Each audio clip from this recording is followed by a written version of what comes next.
Good evening, everyone. It is Sunday.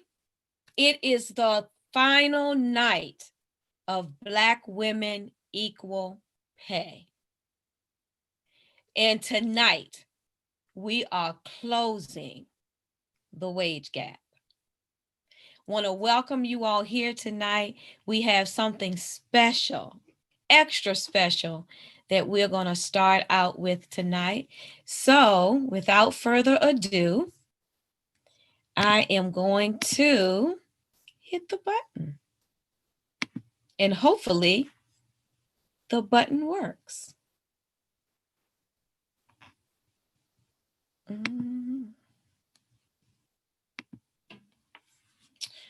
Oh, please, the button's not working.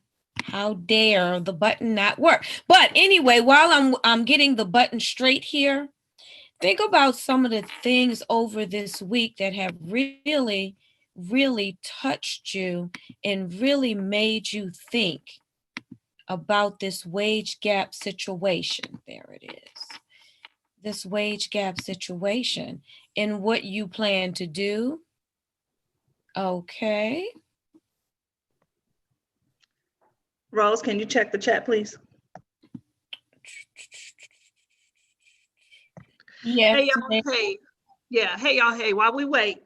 Guys, it's almost like the boys to men. It's so hard to say goodbye. Y'all, we have had a phenomenal conference. If you've missed it, y'all, go back and watch the replays. You have to watch what we had guest speakers come on here and they drop knowledge to you, encouragement, motivation. I mean, some really good tidbits, business knowledge, things that you could be doing. But more importantly, we were dropping links for you to go free yourself. If you're at a pivotal moment in your life, or even if you're at a moment in your life, you don't know what to do, you don't even know that you're having a moment.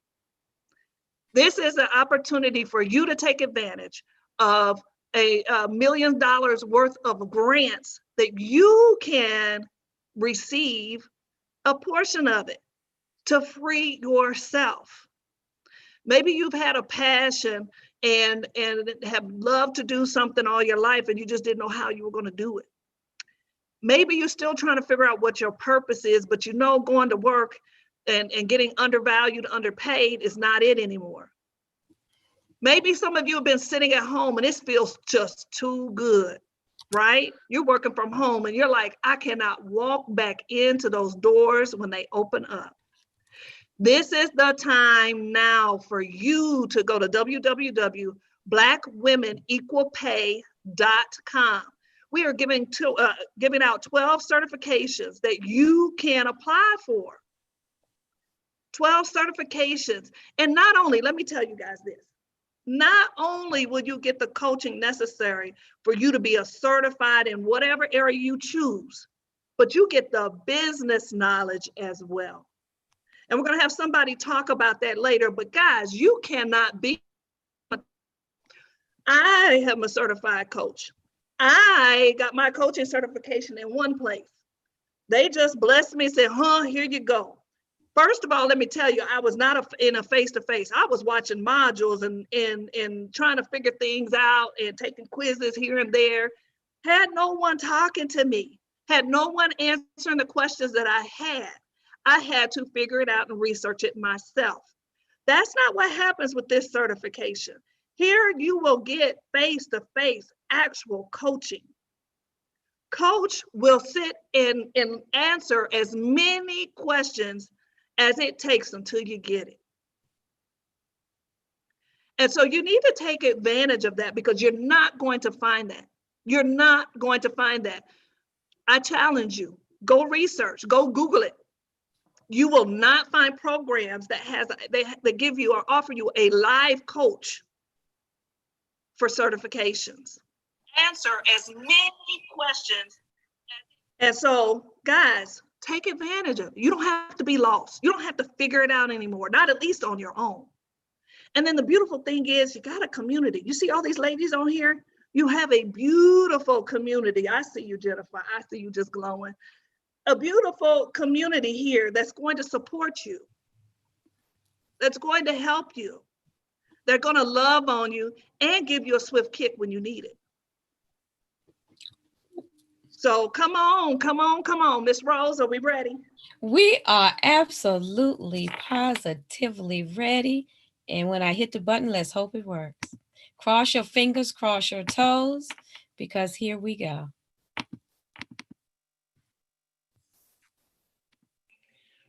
Still protesting. You have the nerve to tell me how bad you feel, that you have to explain to your kids what's going on when all my life, my kids had to know the deal? Watch what you do. Watch what you say. Or them cops might take you away. I'm still protesting. When you respond to Black Lives Matter with all lives matter, but all lives ain't dying and all mamas ain't crying. So I'm still protesting how you've turned the imprisonment of my brothers and sisters into a money-making institution. Despite the Constitution, I'm still protesting. How many wrongfully accused are still doing time? Because their DNA is hard to find, I'm still protesting. How you feel you can treat me anyway and get mad because I have something to say. You say I can't get ahead because I'm angry. Like I'm not supposed to see what you do to me. I'm still protesting. Why my opportunities don't look like hers. Why my check doesn't look like his. And you want me to think that's just what it is? I'm still protesting. I know that my presence is an embarrassment. And how you use my people to build your establishment. And low-key, I'm still waiting on my repayment, so I'm still protesting. Because Black men been dying, and the system has been lying. Creating games of free commerce and don't give us the rules to play. So I'm still protesting because what we have is not a voice. Telling me to vote when all the while you know my votes won't be your choice. So I'm still protesting, even as you try to write slavery out of history. As if we came here voluntarily, just like Columbus discovered America, right? So I'm still protesting because me or my people can't breathe. Financially, economically, or mentally, having me trying my best to get along. When all the while I've been just left alone to try my best. To figure out this mess, so I'm still protesting. For the drugs you put into my community, for the loss of my ancestry and dignity. And especially my identity, and even the way you look at me, like I'm going to steal from you. But didn't you steal it from me? So I'm still protesting, and until things change. You need to protest too, regardless of your hue. Because until it gets right for all of us, it won't be right for you. So I'm still protesting. And until this gets right, I don't plan on stopping.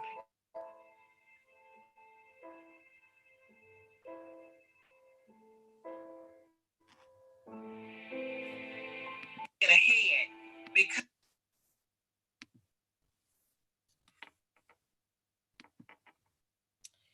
So, what are your thoughts, ladies? Wow, is all I can say. Every time I see that, guys, I've watched it, I don't know how many times. It gets me. It gets me every single time I watch it because, at least for me, it's a reality. It hits home. It resonates with me. Absolutely. I agree. I've watched it numerous times as well. And, you know, when people talk about protesting, they think of violence and they think of all these things, but we can protest, we can silently protest by doing certain things in order to take ourselves to a different level. One of them is building community, which is what Coach does. See, what happens is when we don't band together, when we try to be separate and everyone for themselves, that's what drives the gap. Because prior to coming in this community, I didn't even know anything about Black Women's Equal Pay Day. And everyone I've talked to didn't know anything about it. So now that we know about it, it is our duty, it is our responsibility to do something about it. So what are we going to do about it? Let's still protest. We can silently protest. We can silently protest and go ask for our, that's what this whole Black Women's Equal Pay Day is about, is getting equal pay. And if you can't get equal pay, then that don't mean stay. There's some things that you can do different, and there's some options that you have. And this certification program is just what I call the jump off. This is your opportunity to start going to your next level. So I love, love, love this. Coach wrote this poem, if you didn't know that, and then we did the voiceover for it, and it is super amazing. If you haven't already shared out this broadcast, be sure you share out the broadcast, even though the video has already been shown. As people will go back and watch the replay, and we need this to go viral. And I have one more instruction for you guys, and then I'm going to get off of here. For everybody that's watching or under the sound of my voice, give us hashtag still protesting in the comments, because we want that hashtag to go viral as well. So give us hashtag still protesting and share out the video. Thank you. That's all I have for now. I say it hits hard, and it hits hard every time I see it, because I am reminded that in my middle 50s, because I'm closer to 60 than I am to 50, that those atrocities, those things, those pieces of legislation were put in place over 50 years ago. And here we are today in 2020, still protesting for the same things. To me, that is just unreal, that we have allowed history to continuously rewrite itself and still come out with the same result. So yes, protesting, you do think of violence, you think of anger, you think of all of that, but you can stand strong, arm in arm, like links in a chain, silently, and still protest. You can have a strong voice without saying anything if you stand together as one unit with one thought and one mindset. So thank you, Rose. I want to jump in because I think there's a couple of things to say. One is that there's been a lot of publicity around protesting and violence, but I found some facts that said about 93% of the protests recently have been peaceful. So we don't even think about that. So I think that there's a difference between protesting and the violence, right? And so we need to really separate those two things. Violence happens at some protests, but it hasn't been happening everywhere. Secondly, you're right about the fact that a lot of laws changed, over 50 years ago. Let's not even go back to the 13th Amendment, which was way long time ago, but we had Civil Rights Acts, we've had Equal Pay Acts, all of those things. We still have yet to get the Equal Rights Amendment passed. We still have yet to get another Paycheck Fairness Act passed. And then when you look at this, we have Black Women's Equal Pay Day in August because it takes the year and then the following 8 months for Black women to reach the same pay that their white counterparts would be. Now, white women happen a little bit earlier in the year, like around March or April, I think, but then we have Native Americans that happen after us and Latinos that even happen after them. So you're right, 50 years and we're still not there. And then Coach dropped a fact on us the other night that said we had another 250 years to go before we could get equal if we keep the same pace. Well, that's why we're doing this, because the same pace is not acceptable. We want to get people fired up. We want us to actually recognize that we could stand up and have a voice. So we call this moving the protest from the streets to the hallways of our employers, to the hallways of government, to sending letters to Congress, to doing all those things so that we can accelerate that time frame, because it's unacceptable. And then as Jennifer pointed out, if we stop seeing any movement in the job market, then let's look at our other options, around how we can take care of our pay for ourselves and move the needle on that. So I know that was way more than your question about the video, but I wanted to, because it really bothers me that everybody thinks that all these protests are all violent, and it's just not even true. They just get the most attention. You hear about, Portland, you hear about where the violence is more so, but the majority of it has been worldwide even. People saying it's time for social justice, it's time for equity on all different levels. So we're here to make it happen. It's time for some real change, because when you say 250 years, think about that. That's really deep, because none of us will be here 250 years from now, but our children's children's children will be. And just like our parents, our ancestors went through this same thing, and now it's still here for us. So think about that in the future. That's part of what we're leaving for our children and for our children's children. That's really deep. Mm-hmm. Really deep. Dr. Nikki, I think you had something to say. Yeah, so I totally agree. I didn't know anything about the equal women pay, or Black women equal pay. I was just thinking about, from the first video that I saw, or the first time we met, I thought about back in I think it was 88, when I had my first job working at a gift shop in Las Vegas. And so this guy that I ended up meeting and dating, he got hired on after me as a security guard. And so once we started dating, we exchanged what we were making, because we both thought we were making the same. And I found out that he was making 50 cents more than me. And of course, I was the one that I was a cashier. I had to do ordering. I had to fold up all the t-shirts. When people come and messed up, I had to come clean up. I had to close out the till, vacuum the store.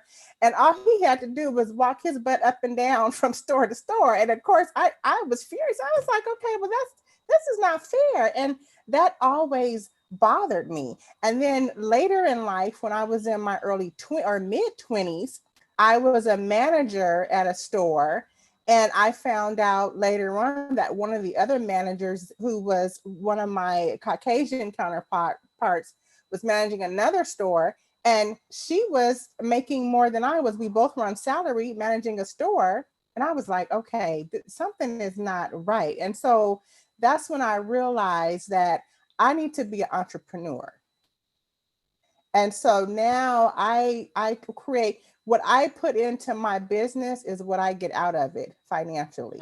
And I stick by that, because 250, I can't wait 250 years, to see change. No, you can't. And it's sad. It's sad that it's still, and I didn't even know that it was still like that, because this was back in 1980s and the early 1990s when I experienced it. And here it is 2020, and we're still protesting. And we're still protesting for the same thing. For the same thing. Vicki talked about, I think it was Saturday morning, it's the impact of denial. Think about that. It's the impact of denial. To me, it's like being in an abusive relationship. You're in an abusive work relationship, because you have two people side by side who are doing basically the same thing, and one is making more than the other. And the most likely, the one that's making the most is the one who's piling the most work on the other. To me, that's abuse. What y'all think? I agree. It's abuse. I agree. And abuse comes in many forms. That's what people don't get. It's not just a physical form. Abuse comes in many forms, whether it be a relationship, a friendship, work environment, employee, employer. It comes in so many different forms. But I think the biggest part of that abuse is the way laws and policies by HR are written for most companies, especially like in the state of Texas, where we are an at-will state. Very seldom do you take a case to EEOC and get some support in getting it resolved. Those cases, you normally have to get a lawyer, and it takes years to drag out in court. So there has to be some changes at many, many levels. And that's the importance of your voice and your vote. because instead of us talking about it at this level, we need to hit it at the highest levels and work down. It's like when Coach is talking about the funnel, you don't put your lowest price product at the top of your funnel. That goes at the bottom of your funnel. You start out with your highest price product, and then you work your way down. And it's just like with this, we start at the highest levels and then we work down from there. But you know, that goes back to everybody can't be an entrepreneur. Everybody can't be the employer. So those who are working on these jobs, then we need to put, you need to position yourself in such a way to where you are the decision maker. And then you need to be in those positions, and you need to be ethical, and you need to have some morality and some compassion and some courage to do the right thing. We have too many people, and we have the wrong people in these positions that has everything out of order and just screwing it up.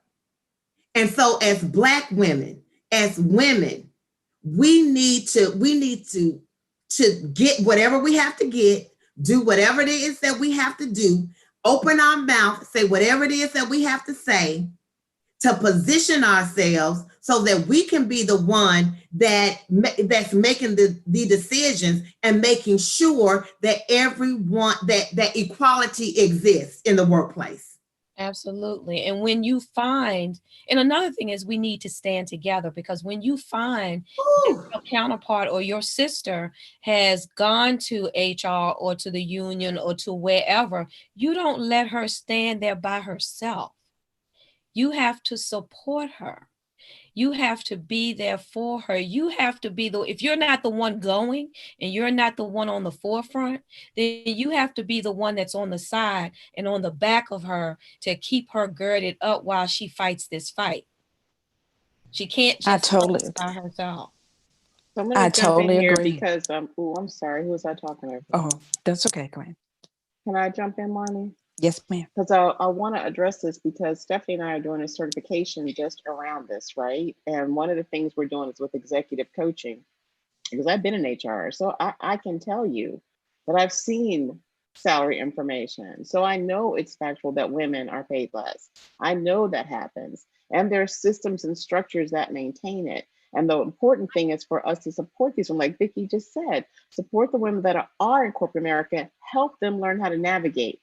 Help them understand the information, help them raise up so they can get into those positions of power. That's where you can affect change. You have to get into the role. So you have to learn how to navigate. You have to learn how the rules are played. And then you can start to then change the rules and be a force. So part of what we're doing here for Black Women Equal Pay Day is to empower these women in the workforce, as well as empower people to take charge of their own life and create their own opportunities. It's both. It's not either or. We got to do both things if we're going to change it. If we all leave the workplace, it's just going to stay the way it is. And the people that come in will have those same frustrations. So this is like a holistic approach. Let's just do it all. That's true. Rose, you really struck a chord with me and Vicki, because I previously sat in, let's call it a managerial position and supervised quite a few people. And I had this one young lady that was having some difficulties in regards to her coins. And I wasn't the person that made the final decision, but I could be her advocate. And so she really raised all kind of hell with me about, she was going to take a walk. It was during the time we really needed her in that position. And she was an excellent worker. And so I went into HR and my above management, because I was middle management, on her behalf. And they said, well, it's not in the budget this year. We'll look at it for next year. And I went back and talked to her and she's like, no, I'm leaving. And so then the person above me said, well, let me talk to her. And I said, okay. She said, I want you in there on it. I went in on the conversation. And when I got in there, that woman threw me under the bus. No, well, I'll just wait until you guys have it in the next budget. And if not next year's budget, maybe the year after you have it in that budget. And I'm like the little girl on the GIF, like, The sister threw me under the bus so hard. I could not believe it. And I know now that it was her fear. It was her fear, so much so, as long as it was she and I behind the closed door, oh, she did all kind of antics, the neck rolling and the finger popping and snapping and everything. But when we went in front of Becky and Karen and those guys, honey, she turned on me. And so then Karen and Becky and those guys, they thought that it was me that was coming in, try to ruffle all the feathers. And, you know, she made herself look like, basically she attempted to make me look like some sort of villain. And I've never, ever experienced anything like that, but it was because of her fear and her inability to really fight for her coins. I went in as her advocate. And when we got in there, it was like repel, like totally not like stand as a united front and let's get this money and get it done because it's what's right. She actually went to the other side. And that just, even to this day, I've never experienced anything like that. I think I would have socked her in her jaw, but that's another story for another day. But that's something else that needs to be talked about, discussed, and handled, is that you can't be afraid of speaking truth to power or being afraid of what you perceive as authority, because these people are just people and they just happen to have a certain position. They put their pants on just like you do.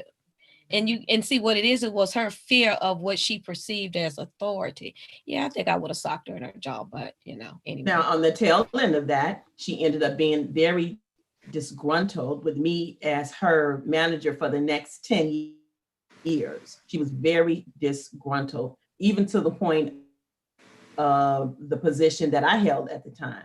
So any opportunity to throw me under the bus to try to move into the seat that I was in, although, you know, I had the seniority, I had the education, I had the experience that she didn't have in order to take over my position, she was very disgruntled for the next 10 years. I worked with her for 14 years.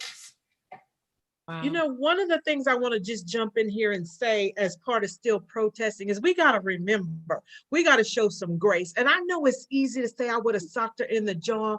You had to work with her for an X amount of years, can pull her aside, say, hey, sis, we got to pull together. We've got to band together. Because that was my first thought too, Rose. But then I would have been like, sis, you know, you threw me. I would have said, you know, you threw me under the bus, but we have to band together. If we want different, we have either got to get together and make it happen, or if we're fearful to do that, in my opinion, then you get out there and you make it happen for yourself, because we're talking about closing the wage gap, but the amount of money we have to close, you're not going to close it at no job.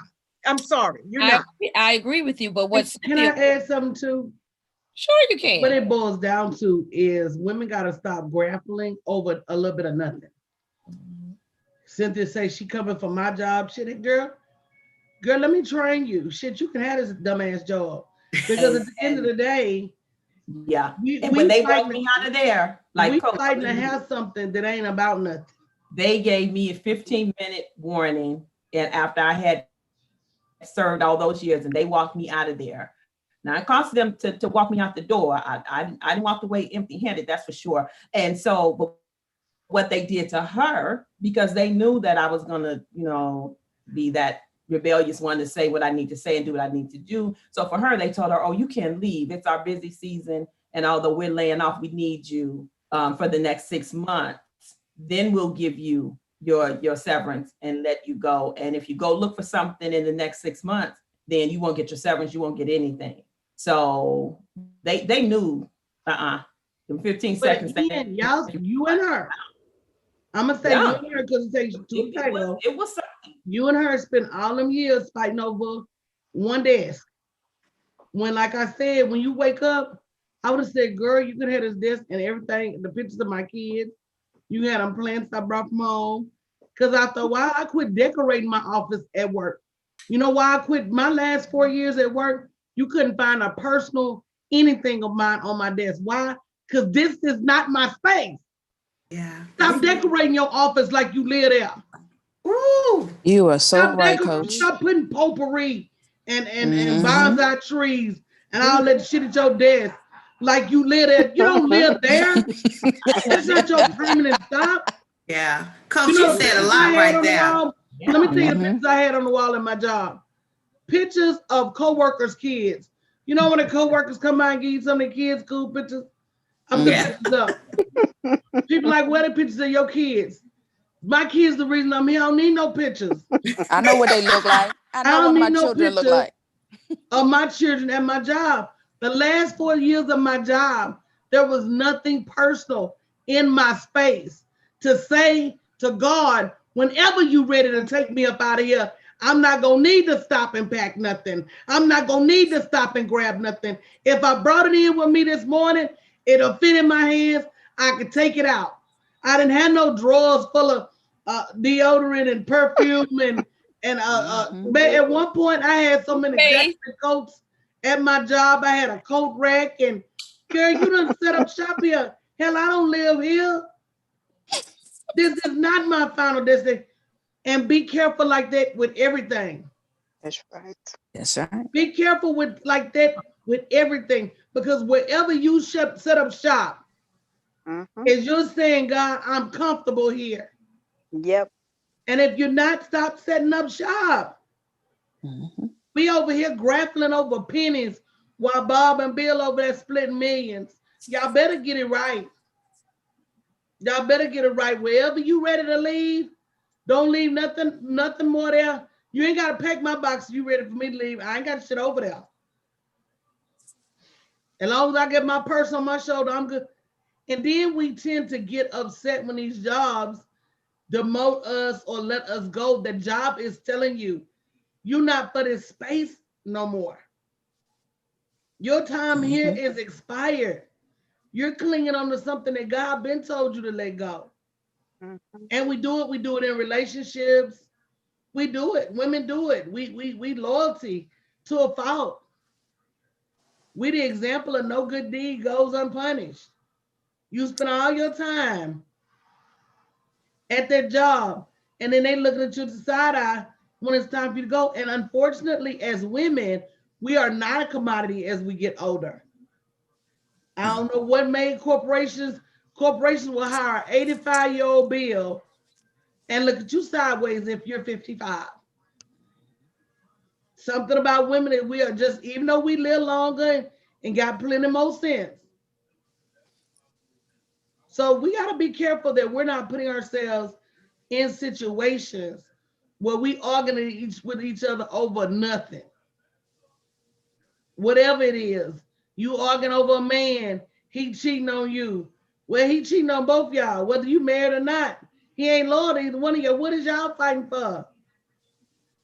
Let him go. Do yourself a favor. Get rid of that albatross around your neck. Let me tell you something. Had I not moved when I moved to get a divorce, I would still be somewhere struggling. Sometimes God got to remove people and things and jobs out of your life for you to see the difference. But I'll never understand.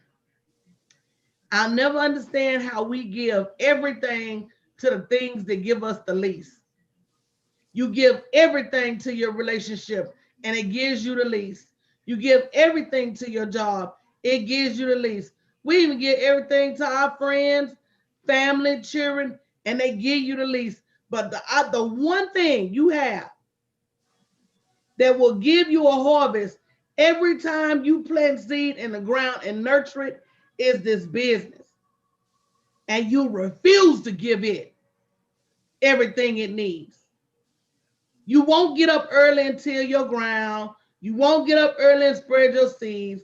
You won't work the ground long enough to keep the weeds up off of it. You won't stand around and shoot the bugs away. You won't build your irrigation system to make sure your shit over here don't drought. But you'll do all that for somebody else's farm. Oh, sir got a bug on his plant. Let me shoo it off. Oh, sir, look a little dry over there in the upper left. You be at work doing shit that ain't even your job. Stop me when I'm lying. Oh, I Man, saw you're telling the such and truth. such. Speaking the Oh, truth. I done You saw speaking the such and such truth. on that project, and it looked like she might need some help on her project. That part of the land ain't even yours, and you see it drying up. Or you'll say, well, you know, I think we Guilty. need to do such and such. We, you know, we ain't finished this project yet. We who? I don't speak French when it comes to jobs. I'm telling you, the quicker you stop speaking French at a job, there's no we. Hell, it ain't no we when we get paid. It was something when I really woke up, I would look at people like, shit, girl, you owe me by half your check. On payday, I would walk through there and be like, she owe me some of her money. He owe me some of his money, and you're not going to get it. So why keep doing what you're doing? I understand teamwork, and I'm a team player. But at the end of the day, I can't play for the team faster and harder than I can play for myself. Hello? So true. When So when the true. bills come through the door, they're not marked team. No, they not. My kids ready to eat. Their grocery bill don't say nothing about the team. Ain't no potlucks jumping off. Right. Preach. Ain't nobody dropping no chickens off over here. No bushels of corn. So when I got to go to the store, that bill say me. So I will help to a certain extent at a job. But I had to quit doing the most. And the most I was doing, I was the employee of the month every month, whether they wanted me to be or not. I was the first to the rescue, saving everybody else. And then come payday, had to flip coins on what the hell I'm gonna pay. Or have to pay any, many, money more with the bills. Pay the water, don't pay the light. Pay the phone, don't pay the cable. Then I pay them other ones the next time. Always ripping and running to catch up. So if you guys don't realize what an amazing opportunity you have, I don't know what else to tell you. I really don't. But stop jacking off your time. In that experience, coach. Also, I learned a lesson that it's not for me to fight everyone's battles on the job. I'm not to fight your battle. So the next battle I came up against was in Martin Luther King holiday, and I was on the job, and they made it a day off for the Black people, but the white people in the office had to work. So they came to me like the manager. What? I'm not fighting that battle. No. I don't fight no more battles. I'm sorry, but I'm taking my day off, and that's your battle to fight. Which what y'all should have did collectively is went to the employment bureau, because that's illegal. That's reverse discrimination. See, I'm about fair. And it was a law firm. I'm not about black, white, green, blue, purple. I'm about the shit that's fair. And you can't say, well, hell, that means you got to take your ass to work on Columbus Day. See, if it ain't fair, don't do it. But again, we do that. We want to be everybody's protector. We want to speak up. Let me tell you the way to get chopped from me, the faster than anything will get you chopped. Is to come to me and say, well, girl, who is we? Them folks done set you up, sending you over here with some crazy. Who is it you? Is it some other people? Where they at? Go get them. Cause what they been to have you do is you in the middle of this ocean, and I'm gonna have you walking this plane. Some we. And you'll be walking by yourself because they know where to be seen. They'll stop the fight, but they don't want to fight themselves. Who done set you up and sent you in here this hungry bear? Who did that? Girl, you need to go back and fight them with both your fists. Just when you see them, girl, just start weathering on them on sights. Girl, they did you wrong. I told you I don't speak no French. No Spanish, mostly Ebonics, really English. Don't come in here with no we stuff. That's crazy. But we do that. We pick up other people's battles. We want to fight everybody else's fight. And guys, you need to be fighting towards your purpose. You need to be fighting towards providing for your family. You need to be fighting towards building generational wealth and comfort. But this always remember, money is not good or bad. Money is inanimate. It's not a thing. So people say, well, if you're money focused, you're money hungry. No, I'm not. But I know my children can't eat barter. My children won't make it with IOUs. I do a good job for a good pay. If you ever read that book called The Game of Life by Florence Scovel Shinn, she says, I do a good work. I deserve a good pay. Yep. And that's all it boils down to is if you do a good job, why can't you pay me like you pay Sam or Bob? It's because I don't demand you pay me like Sam or Bob or Bill. And that's the truth. So as women, we got to stop fighting over a little bit of nothing, because that's truly what we have.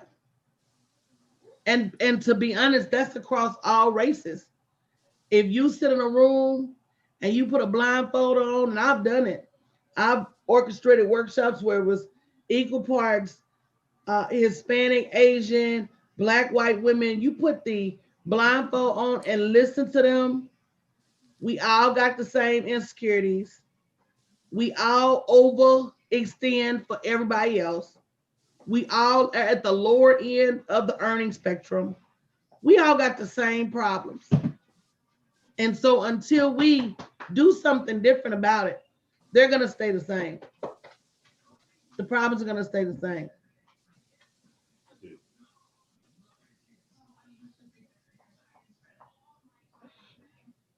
We waiting on you, man. I'm hungry. Okay, babe. Hold on, candy. See, you ain't ready for me. All right. TikTok. Him and Cujo came in here, went all the way to the other side of the room and fold their arms. He made Cujo sit down, and they to tell me they waiting on me. So what have y'all learned over the last few days? Somebody tell me. For me, Coach, I was not fully aware of the big difference between the pay between our male counterparts and what I made. I was, I had my finger kind of on it, but then when I realized now, wow, it's a big jump. It's a big difference. $1 million. The one thing about this in your lifetime. Yeah. Yes. A lot of money. Yes. A lot of money. And I have 3 girls, and I just hope they're paying attention to this. This is something that we need to build and share and teach the younger generation, not just girls, but the young men as well. And if we don't get the education, there's not a lot of communities. Because it's the men making the decisions right now. Mm-hmm. And what they're doing is what's handed down from other men. So until we bring the men on board, they're going to continue to make the decisions that are not equitable. Because that's what it's about. It's about fair and just. And until we hold some of these corporations' feet to the fire for diversity on their boards, because most of their boards have very little color and very little gender. Oh, definitely. Most of these corporations, CEOs, they say, is most CEOs named Bill or Bob than it is female CEOs, period. So until we hold their feet to the fire to bring in gender diversity, racial diversity, I'm not even just talking about Black people. I'm talking about when you sit in a room with a Hispanic woman, a white man, a Black woman, a Caucasian male, and let's just say, all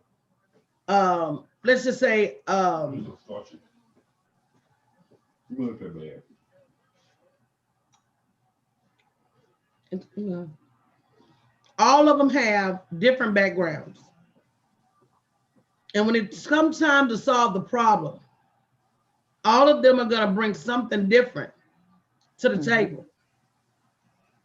Based on their experiences, based on their childhood, based on their knowledge, based on their perception and perspective of the world.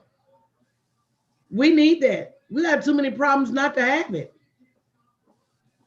We lucky this old world ain't burnt to a crisp. It's on its way. Girl, don't say that. It is almost here in Seattle, all these fires we had on the West Coast. Hello. Now, I saw y'all say the sky was orange out there. I said, over. She said, it's a wrap. This is over, game over. Okay. Who else wants to contribute? What have you learned? What I've learned, what I've learned is that we need to have the awareness that, because I didn't know either about the pay, but one incident that I did have when I was working a corporate job, and God does some stuff. I got some mail one day, and the mail wasn't supposed to come to me, but it had everybody that worked in my department, showed everybody's salary. And when I looked at mine and I saw this other guy, little Caucasian guy, did the same job that I did, and he was making almost twice as what I made. I didn't lose my mind at that moment, but I started thinking what I was gonna do about this one. So first thing I did, I went to my manager and asked him how come the guy was making more money than me, and he wanted to know how. I said, it ain't important how. I know. You need to fix it. So let me put y'all on something. Do you know how corporate America is always super secretive about how much everybody makes? And there's this whole big taboo about you're not supposed to tell people what you make. You're not supposed to have conversation. Why do y'all think that exists? Why do y'all think that is? If it were equitable, do you think it would matter? I remember at one point we had pay grades. Watch this. We had pay grades where when you had a position, if you're a beginner, you may be an A101. If you've been there for a while, you may be an E506. So the letter had to do with your job type, and the number had to do with your tenure and your seniority. Well, they ended up taking the pay grades away, and let me tell you why they did it. Because people were finding out that this person that started within a month or even later than me had a higher letter grade, meaning they should have had more tenure, and they had a higher number grade, which meant they were a better performer.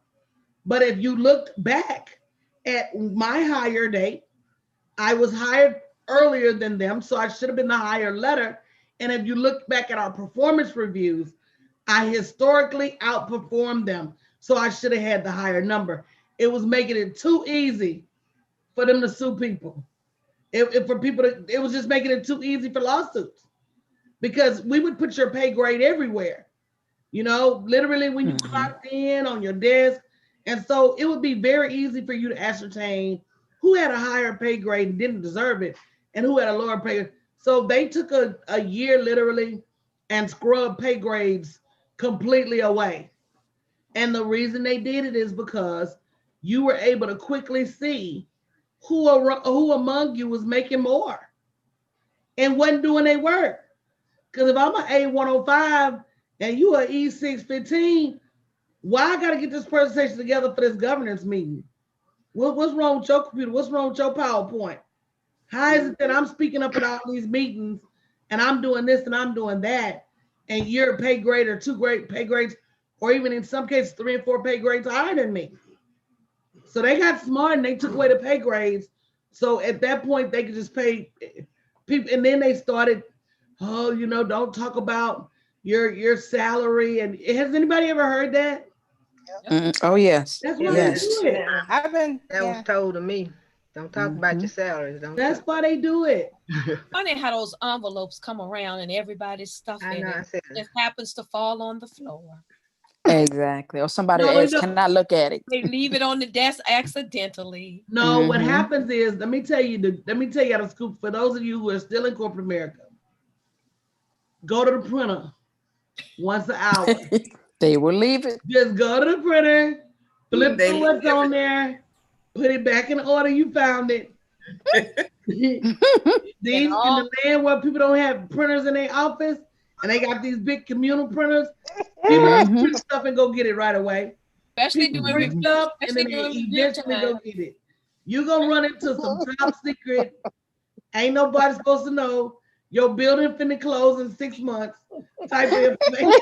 The whole file cabinet have locks on, not locked. They're fixing that. You have to log in to get your print out. So you have to stand there or wait in line, and then you put in your code, and it prints out. Yeah, So that's security. Some of them remember to do that, don't, but not all of them do. Well, that's new school. Because old school was you just print. Yeah. And then you get to doing something else, and it might be 2 days before you go down there looking for that stuff. Girl.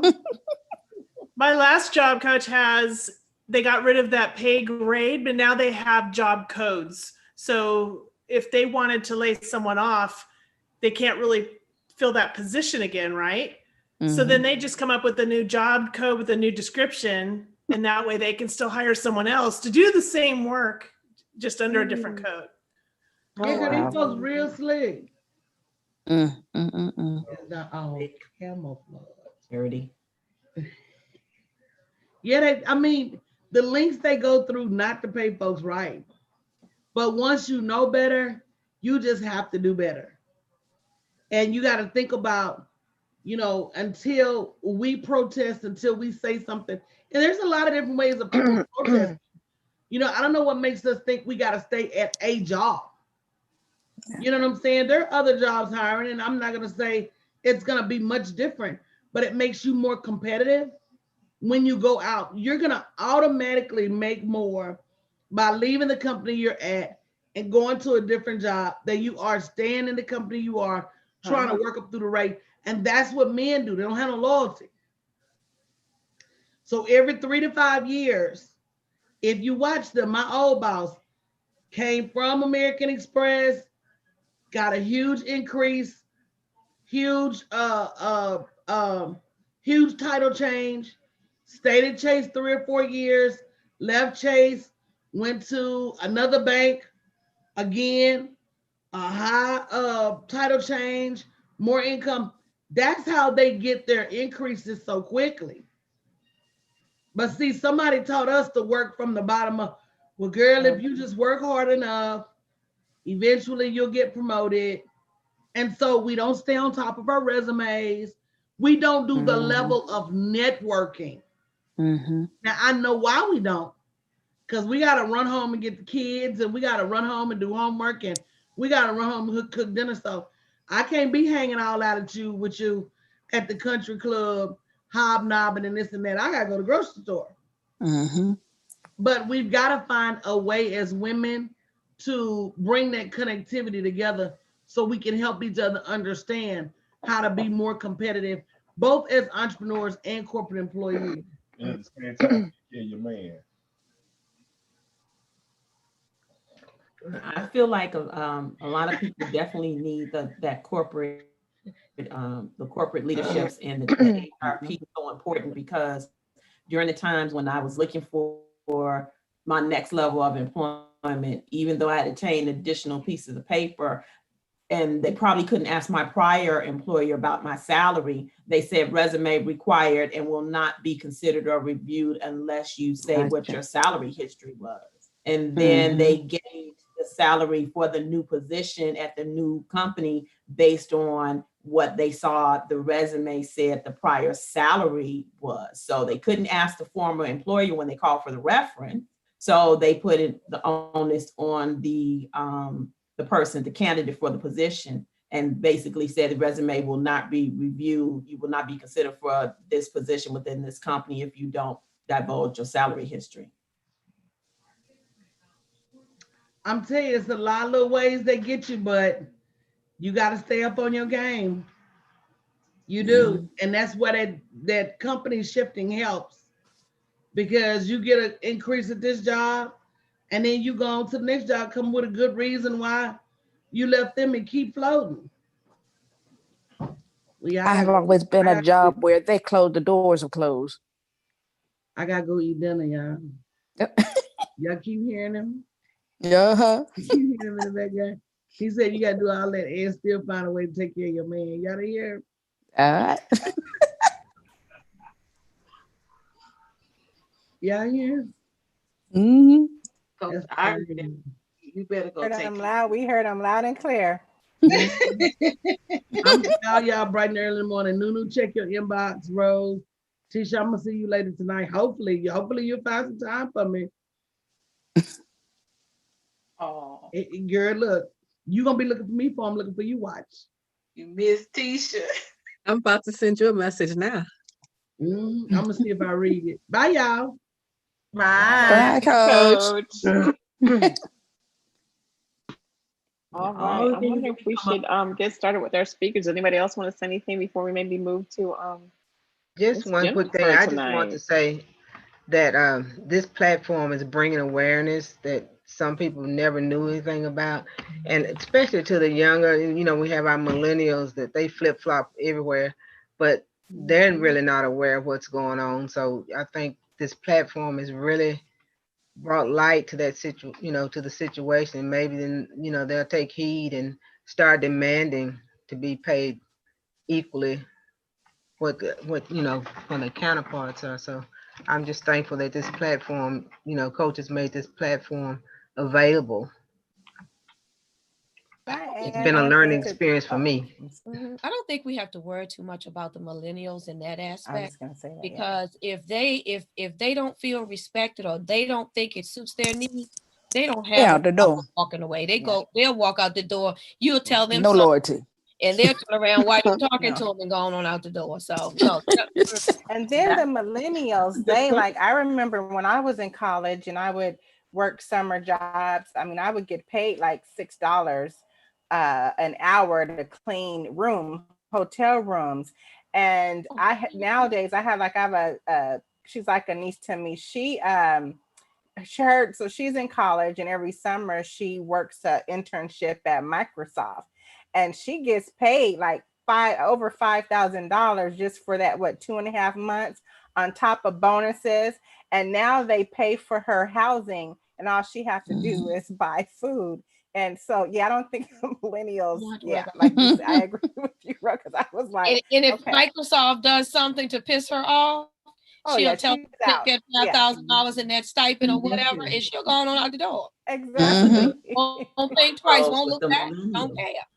That's a good point. And then think about it like this: the reason that people currently are able to get Social Security is because there's a certain generation of people that are working that's paying into Social Security so that the older generation can take from it. So now if you're in a generation where you think by the time you get ready for Social Security, it's going to be there. Well, who's going to be working at a job to pay into the Social Security so you can pull the Social Security check? Because the millennials are like, I'm going out here, I'm going to jump on Instagram, I'm finna be a lip gloss Barbie girl and making millions on the glosses and things like that, and making what they call it, the unicorn silly putty. That's what we used to call it, silly putty, and unicorn slime and glitter and all this stuff, and making millions. So who's going to be on the job paying into Social Security so that somebody in the next generation you make a great point, Cynthia, because that millions that they're making, most likely they're not paying taxes on it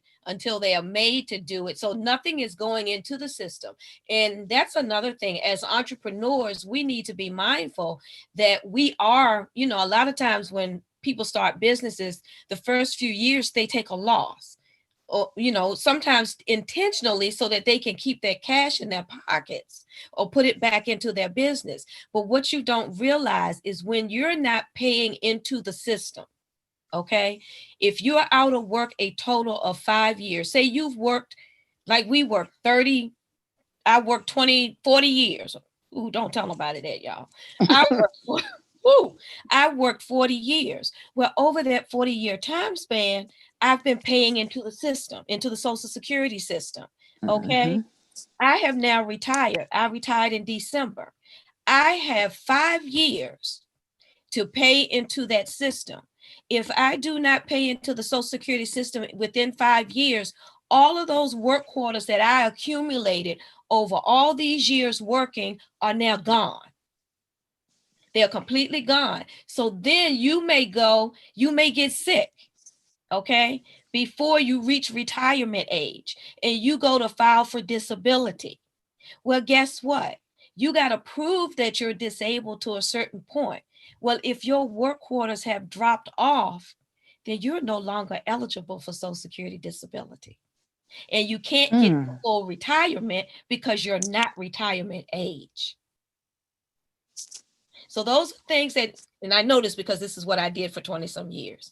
So those are things that you have to be mindful of. So then if you were to become disabled and your work quarters have dropped off, you now either have to be able to medically prove you were disabled before your quarters ran out, or you may apply for SSI, which is a form of welfare based on the amount of money that comes into your household from everyone that lives in the household.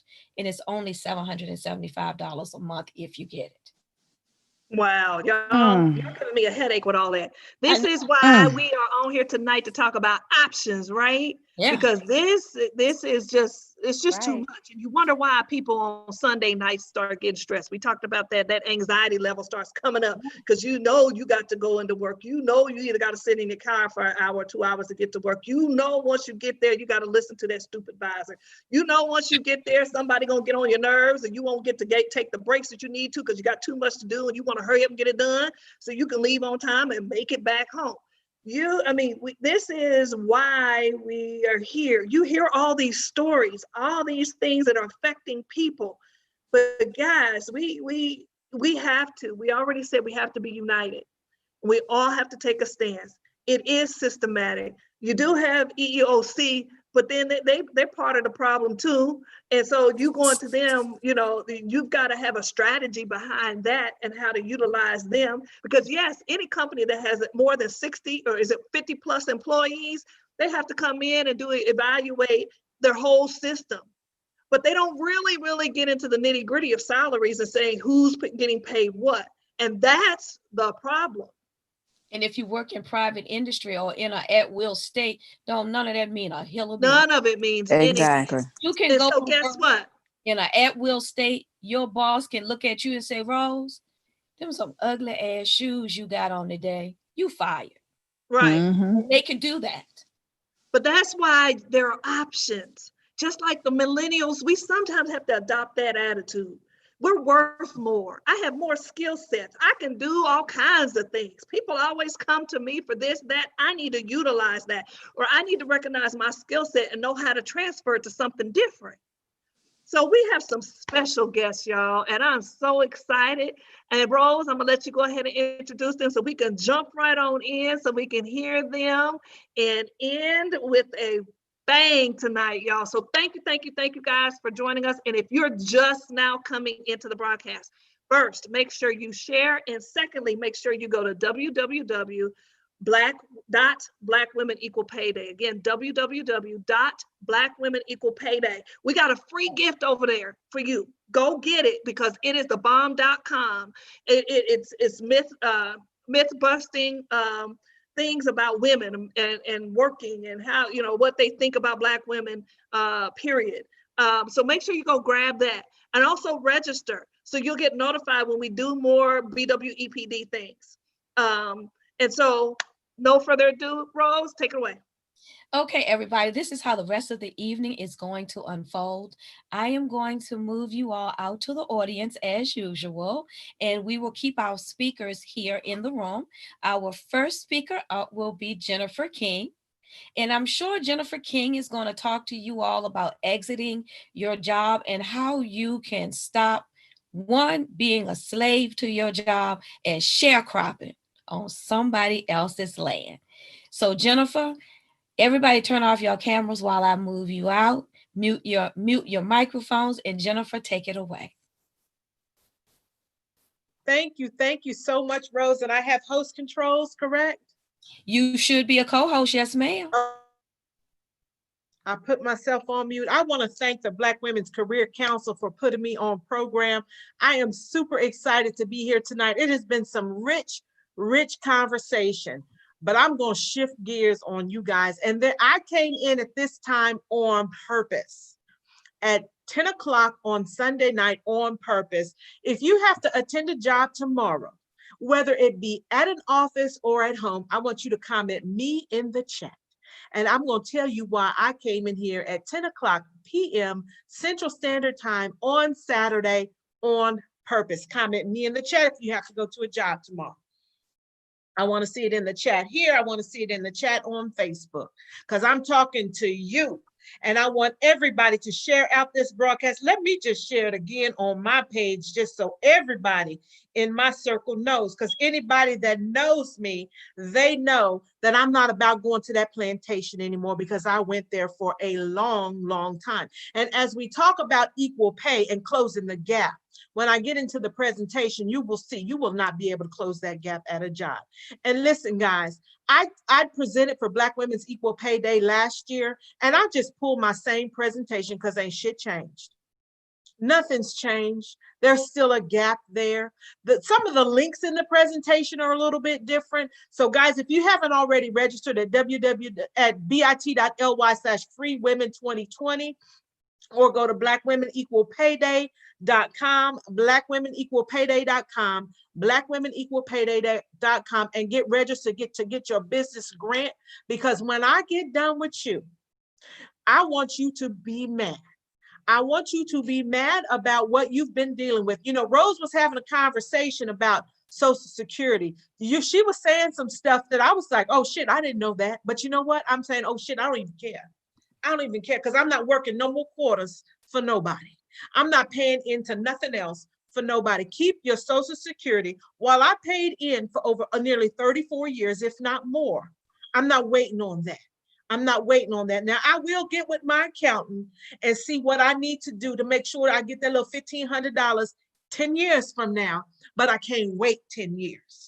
So, you know, it is what it is. I learned some stuff tonight. That's what's amazing about this community, all the things we're able to learn. But that's 10 years down the road. My accountant will tell me what I need to do. Great information, Rose. Thank you for sharing, because I really honestly didn't think I needed to do shit else to get it, because I feel like I've done a hell of a lot already. So whatever. And Chiquita calls it social insecurity. So I'm not waiting on that. I'll get into my presentation and then we'll go from there. I won't be before you long, but it's gonna be a little impactful in terms of you. I need you to be honest with yourself. I need you to be transparent. And my first question to you is, could you use $1 million? Because that's the amount of money you're losing over your work life. And guys, if you've been in 33, 40 years, 37 years, like some of us, we done surpassed that already. How are we gonna get that money back? You're not gonna get it at a job. I'm just here to tell you, I know the Black Women's Career Council is about you getting, asking your worth, getting things together so you can get paid more. You may need to move around. That is amazing. Do that. But at the end of the day, you will not get rich at a job. At the end of the day, you can't leave your kids a job. So you might have to do that for the time being.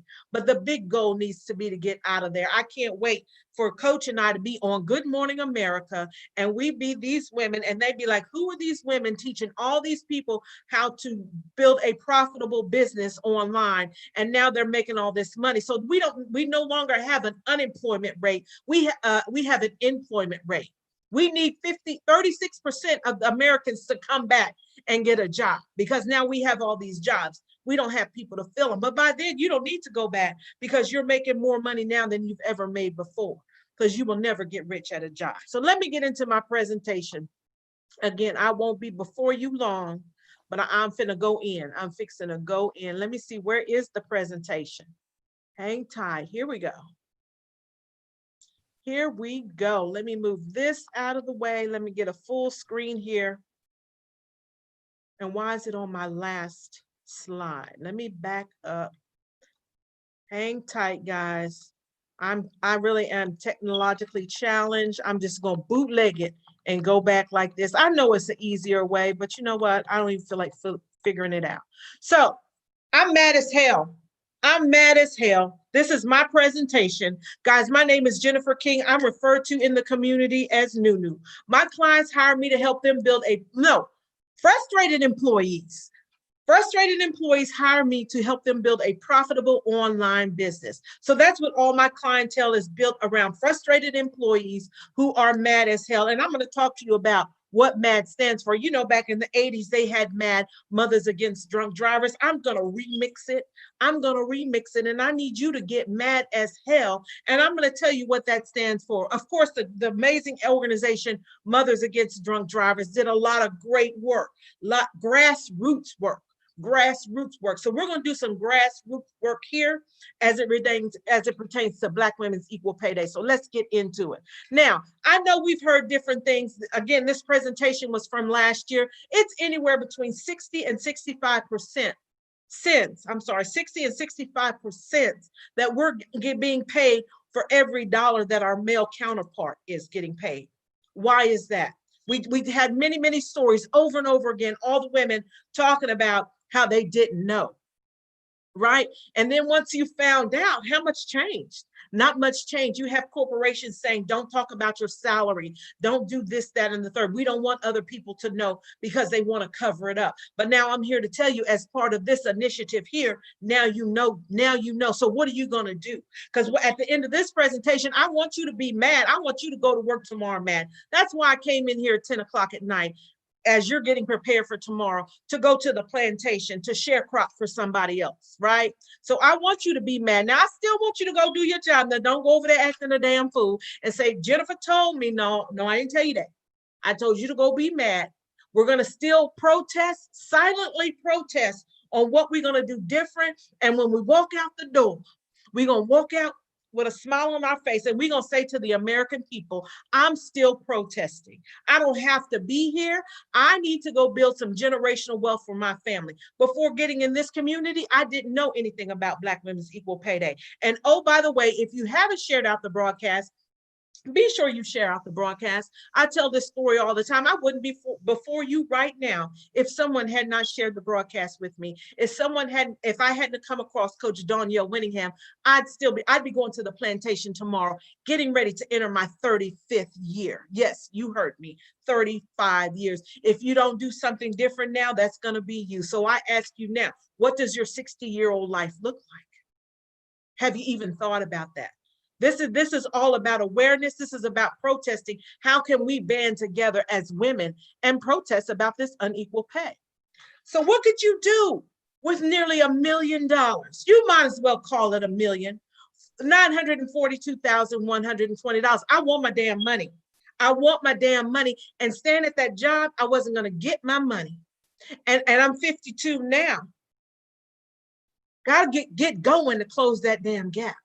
But you know what? With coaching and with this opportunity for certification, you can get there in about a year or two if you're coachable. Some people aren't coachable. This is not for everybody. But if you prefer to stay in the situation that you're in, I ask you again, what does your 60-year-old life look like? Because whatever you're dealing with now, that's what you have to look forward to in the future, if not worse. So if you want your $1 million, you're going to have to do something different. You will never find a job in corporate America paying you $1 million. You won't do it. You will never find a job in corporate America paying you $1 million, but you can build a profitable business that will pay you $1 million plus. $1 million plus. So guys, I want you to be mad because you're going to work tomorrow. You got to get up. I'm going to get up early tomorrow too. You heard Coach say, I need to meet with y'all. Well, I saw her message. I need to meet with y'all in the morning. We might be up at 4 a.m. working. But you know what? When you take lunch tomorrow at 12 o'clock, I'm going to be taking a nap because someone shared the broadcast with me. So I want you to share out the broadcast. This might not be for you. You may prefer to take your energy and complain and do nothing about it. But there are a lot of people that want to take their energy and do something different with it. Let me see. I see a message in the chat. Is that to me? What did I do? Did I add it?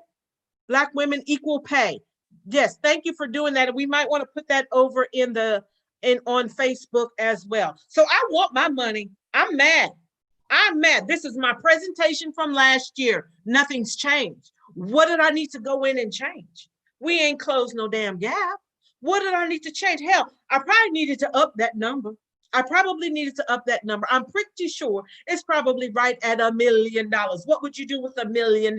You're not going to get it at your job. And I'm here to tell you, over your work life, you're losing that money, if not more. Do you not want it? If you don't want it, then just go ahead and click out and go to bed and get ready for work tomorrow. Okay? Just go on and click out and go to bed and get ready for work tomorrow. So let me skip through that. I want you to know I'm mad as hell. And my acronym for mad is Mothers Against Disproportionate Dinero. I want my money. I want my $946,120 or whatever the number is. It's not lower. It is higher because we've not closed the gap. So I want you to be mad as hell. You need to be against disproportionate dinero. And what are you going to do about it? Just like the organization Mothers Against Drunk Drivers, they band together and they had laws drafted. They had all these things done around drunk drivers. So many penalties now. You know, not only are we going to penalize them, but we also need to give them treatment. What are we going to do for this population? So I ask you, what are we going to do about this disproportionate pay? You may not want your money. I'll take your money. I'll take your money because that's what my clients hire me, because you're a frustrated employee. And you may say, oh no, Jennifer, I love my job. I like my job. They pay me well at my job. I love my supervisor. Quit lying. Quit lying. Of course you're going to say that, because what the hell other choice do you have? What are you going to do if your supervisor leaves and you have the supervisor from hell? What are you going to do when you open that envelope, like Ola said, and find out somebody that does the same job as you, has the same job description, but half-assed do their job, get paid more than you? You gonna tell me, oh, I like my job? No. See, I used to tell myself that, right? I used to tell myself that because I didn't know nothing but the plantation. See, I was brought up to get a good job, work hard, work your way to the top, wait your turn. Well, you know what? I'm not waiting no more. I'm not waiting no more. And if you haven't shared out the broadcast, share out the broadcast, because it was one share of the broadcast that stopped me from waiting my turn. Now I'm going to take my turn. Thank you very much. I'm going to step up. And when I got ready to leave, I didn't even tell anybody until it was close to time for me to leave. When I happily turned in my resignation. But it was 6 months prior to that I was working on it, because it's not going to happen overnight. But I can tell you, if you don't do something different, you will be there for 33 years, talking yourself into liking a job that you really don't like. But or who's going to go around and say they don't like their job? People used to say, girl, you going to leave that good job? I'm like, how the hell you know it's good? Do you go there every day? Are you stuck in traffic trying to get downtown? I can't even afford to live in the city where I work because it's so expensive. And they don't pay me. So I have to live way out in a whole nother town. That's more gas. That's time in traffic. Did you know it costs you money to go to work? Oh yeah. When you go to work tomorrow, whether you're working from home, you're using your internet. Are they paying your internet bill? No, they're not. I just want to bring about awareness. I want you to be mad as hell, because I am. And I'm mad for you. I'm mad for you. I'm mad for you. If you're not mad, I'm going to be mad for you. So I want my money. So guys, who am I? I'm Jennifer King, the best-selling author of 33 Years a Slave, Removing Chains from Life, Love, and Business. I wrote that book, and I talk in that book about the 33 chains that kept me bound to a job because I didn't know any different. That's the way I was raised. I didn't know what a coach was. I thought if I stayed there forever and work hard, then I'd be set. Right? Have all kinds of degrees. I have an associate's, a bachelor's, and a master's. If you need one, you can have it, because I spent hundreds of thousands of dollars for those degrees because I had to go to a private school because, oh, I was working.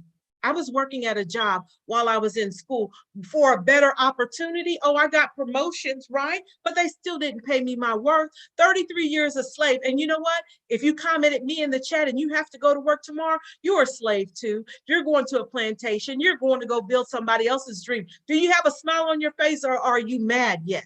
Are you mad yet? Are you against disproportionate dinero? Or are you okay with somebody getting paid more than you? Are you okay with building somebody else's dream? Are you okay with your boss going on exotic vacations with their family and leaving you in charge, and you're proud to have a little title? I'm supervisor for the day. Don't give me no damn title. Give me my money. But see, that's what we're taught. But now you know different. What are you willing to do?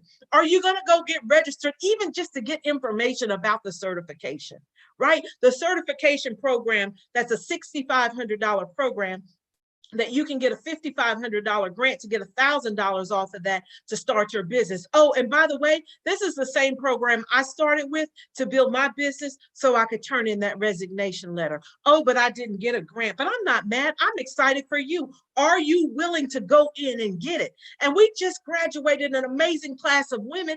that with their certifications who are ready to hit the ground running, right? And they can come back and get another certification.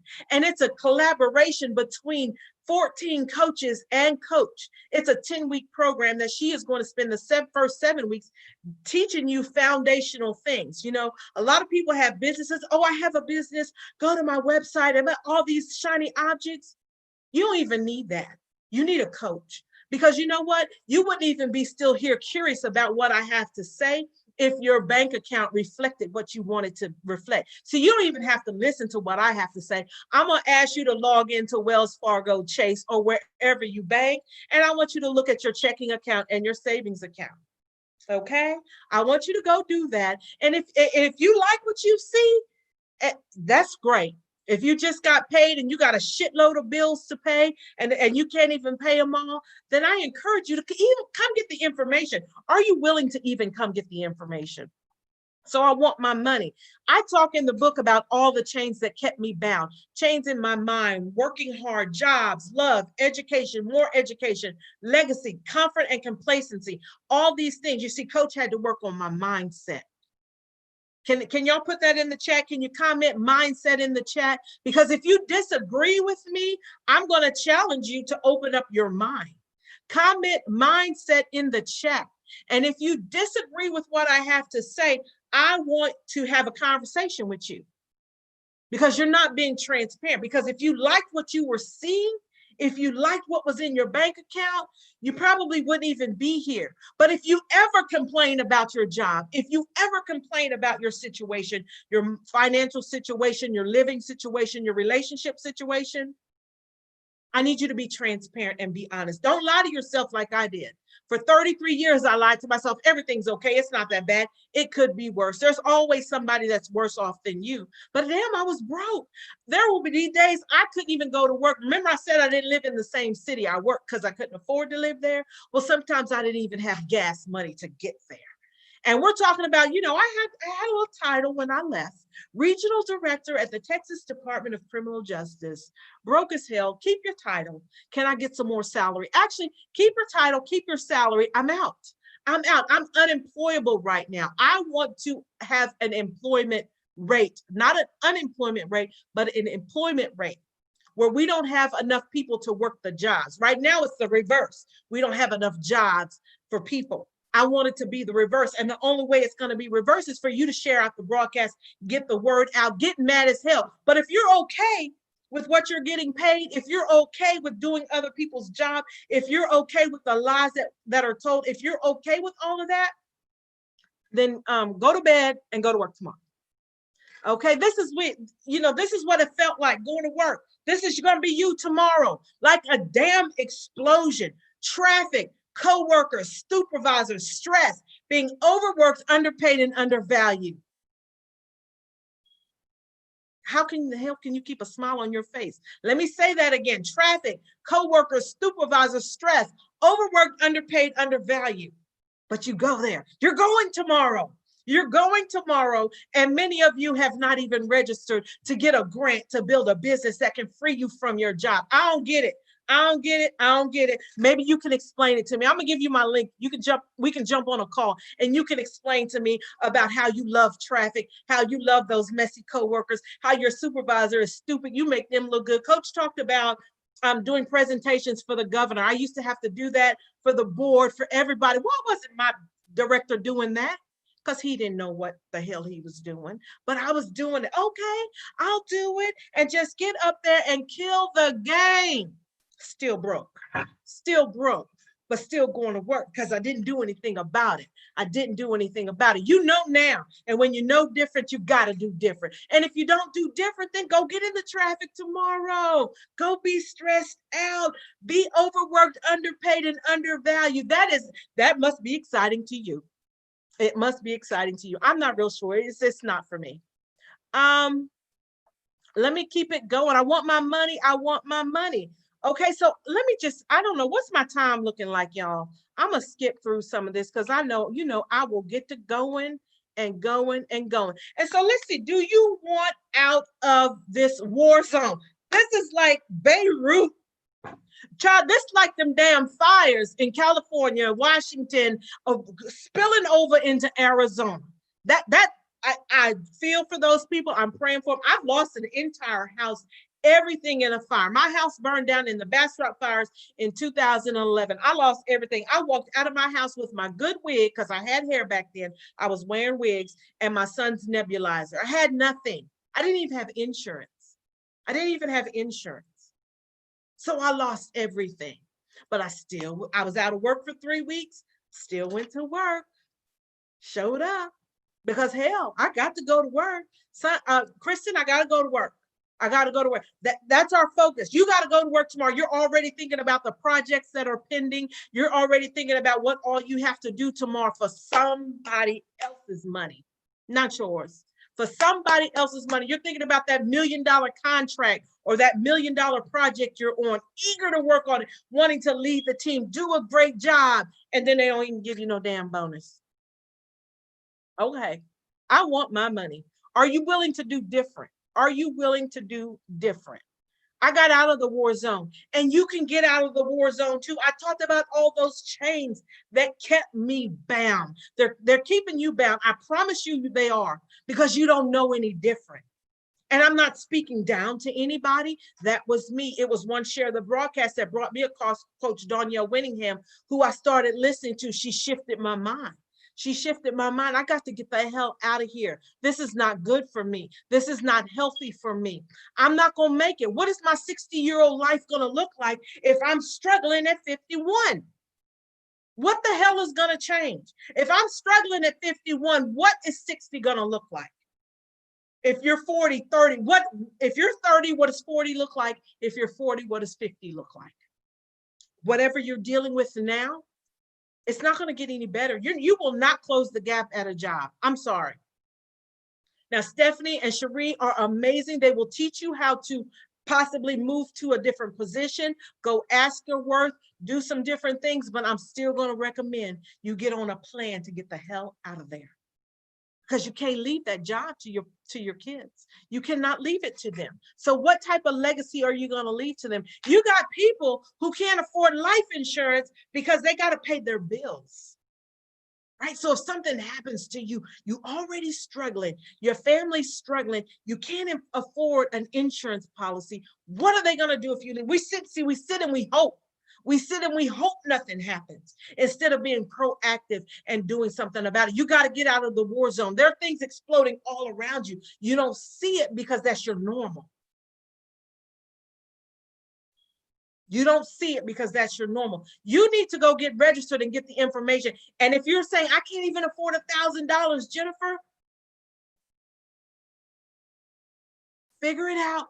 Get on the phone with me, get on the phone with the sales team, figure out what you can do, go borrow the money from somebody, because if you don't do something, what's going to change? What's your plan? bit.ly/freewomen2020 or blackwomenequalpay.com, blackwomenequalpay.com. Go download the information, go get registered so you can get some information about this grant. This is your savings grace. If you want to get out of the war zone, if you want to close the gap, this is what you have got to do. Let me see how I can get out of here. I've probably gone over my time. Let me stop sharing my screen. Y'all know I get passionate. I get so Jennifer. Yes, ma'am. What I do? You did that. You did that. I told you I want y'all to be mad. I mean, y'all don't work. Some of you guys still work, but I ask you again, what does your 60-year-old life look like? I agree with you, because what you do today will determine what you will do tomorrow. Say that again. What you do today will determine what you can and cannot do tomorrow. So like you said, if nothing changes, then nothing changes. So you have to be that change that you want to see or that you want for yourself. If you're 40, if you're 50 now, what is 55 going to look like? What is 56 going to look like? So what is 60, like you said, your 60-year-old self going to look like? If you continue with the same thing today, it's not going to look the same at 55 than it does today. It's going to look worse because you're getting older and you need more. You're going to need more health care. You're going to need more medicines, most likely, especially if you're not exercising and stuff now. Because what you do now determines what you do later. That's good, Rose. And So also, we're what you around have to think about, if you get home at the end of the day or at the end of the week and you are dog tired, ask somebody in their 50s, getting to be in their 60s, how that dynamic is going to shift for you. You're not going to be able to make it. You're going to be even tired. And you can take care of yourself all day long, but are you going to be able to hold up? Because see, if you don't even have a retirement plan, if you have a piece of retirement plan, a piece of anything, if you're struggling now, then I hate to tell you, because this was me. Maybe this was just me. When I was struggling, I had no plan for my 60-year-old life. I had no investments. I had little insurance. I had no plan. I was just like, if I can just make it through the day that you can no longer make it through the day is going to come. And I don't mean when you leave this world. I mean when you can't get up and you can't go no more. And do you want to work up until then? Or do you want to enjoy life? People say, work hard and retire so you can travel. Well, if you ain't going nowhere now, you damn sure ain't going nowhere when you retire. Because you're not going to have the resources. You're not going to have the resources. And for everything, there's a season. The reason you have kids at an early age is because that's your season. That's why you don't see people having children at 55 and 60 years old. That season for that is past. That season then becomes time for the grandchildren. You work when you start working when you're young, so that when you start getting around middle age, 50, 55, that becomes the season that you start moving away from that job or moving out of that job. You don't work. People tell you work up until retirement age, 67, 65. Now, for some people, it's 70. Who in the hell wants to drag their ass to work at 70 years old? And something else, Rose, some people don't have a retirement. They're waiting on Social Insecurity for retirement. But I don't know how much it is because I've never asked. But I want to say it's like less than $2,000. Depending on what your salary was when you were working and how much of that is being paid into the system, it runs about $1,700. So what the hell you gonna do with that? $2,500. Maybe $2,500 is on very high end. You probably are an executive making big bucks in order to get that much out of Social Security. But as the millennials, see, this is another thing, because the system is undergirded by people working. And if millennials don't work like we work, if they skip from job to job or walk off and all of that, there's nothing going into the system to undergird it. So when you get to be at 62, you can take early retirement or your retirement age. For those coming behind us, it may not be anything there to get. But that's why you see people at Walmart. Those people shouldn't be standing on their feet. They should be at home resting, kick back in their little lounging chair, flipping the remote control, or standing there greeting folk because they have to make ends meet. It breaks my heart every time. A lot of them don't have a choice. It's one thing if you have a choice and want to do it, but it's a whole nother thing when you don't have a choice. Hey y'all, I am going to ask that we move to CJ because we have more to come. This conversation has been awesome, but we got 2 more things to go. We want to hear from CJ, and we want to get some good information from Tisha about the grant so that people can just jump into exactly what Jennifer was talking about. Look, getting yourself trained, getting yourself prepared to kind of do your next thing. So Jennifer. Awesome. Thank y'all so much. Thank you. Thank you. And we will black out our screens and let Ms.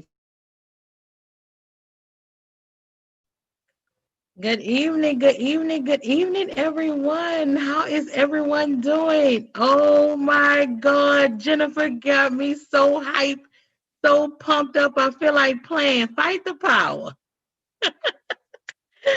Oh my goodness. So how's everyone doing? Oh, my name is Shaquanda CJ Alston. Guys, I'm an accountant and owner of Johnson's Bookkeeping and Tax. Well, business owners such as yourselves, you guys hired me to take care of your financial planning, also a money mindset coach where you guys hire me to help position you to get your rewards and awards with this government certifications, with the government funding that's out there. So super excited to be with you all. I know it's Sunday night, so let's jump right in. So Jennifer have us mad as hell. So Jennifer, I'm mad, and so now it's Jennifer's fault if I start fussing. I'm just telling you, it's Jennifer's fault if I start fussing because she mad, and damn it, I'm mad too. She got me mad. I was on here happy, but Jennifer got me mad. So Jennifer has showed us how we missing out on almost $1 million, right? Let me share my screen.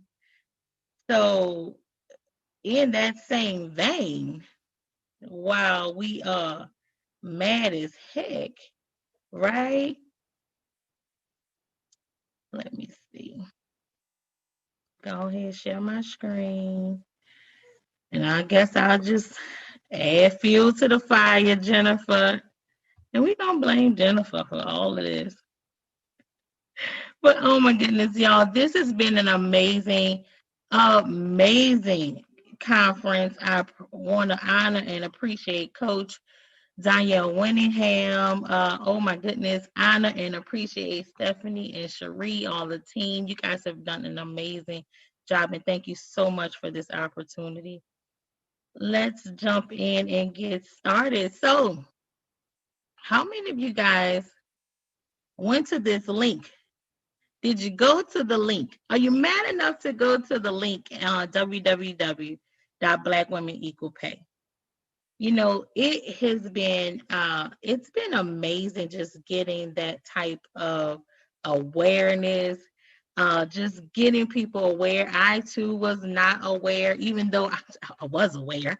Working in corporate America, you kind of know when you're an accountant, you're working in the payroll office and you're privy to all of this confidential information that you can't share, and you see these salaries and you like, wow, and you can't say anything.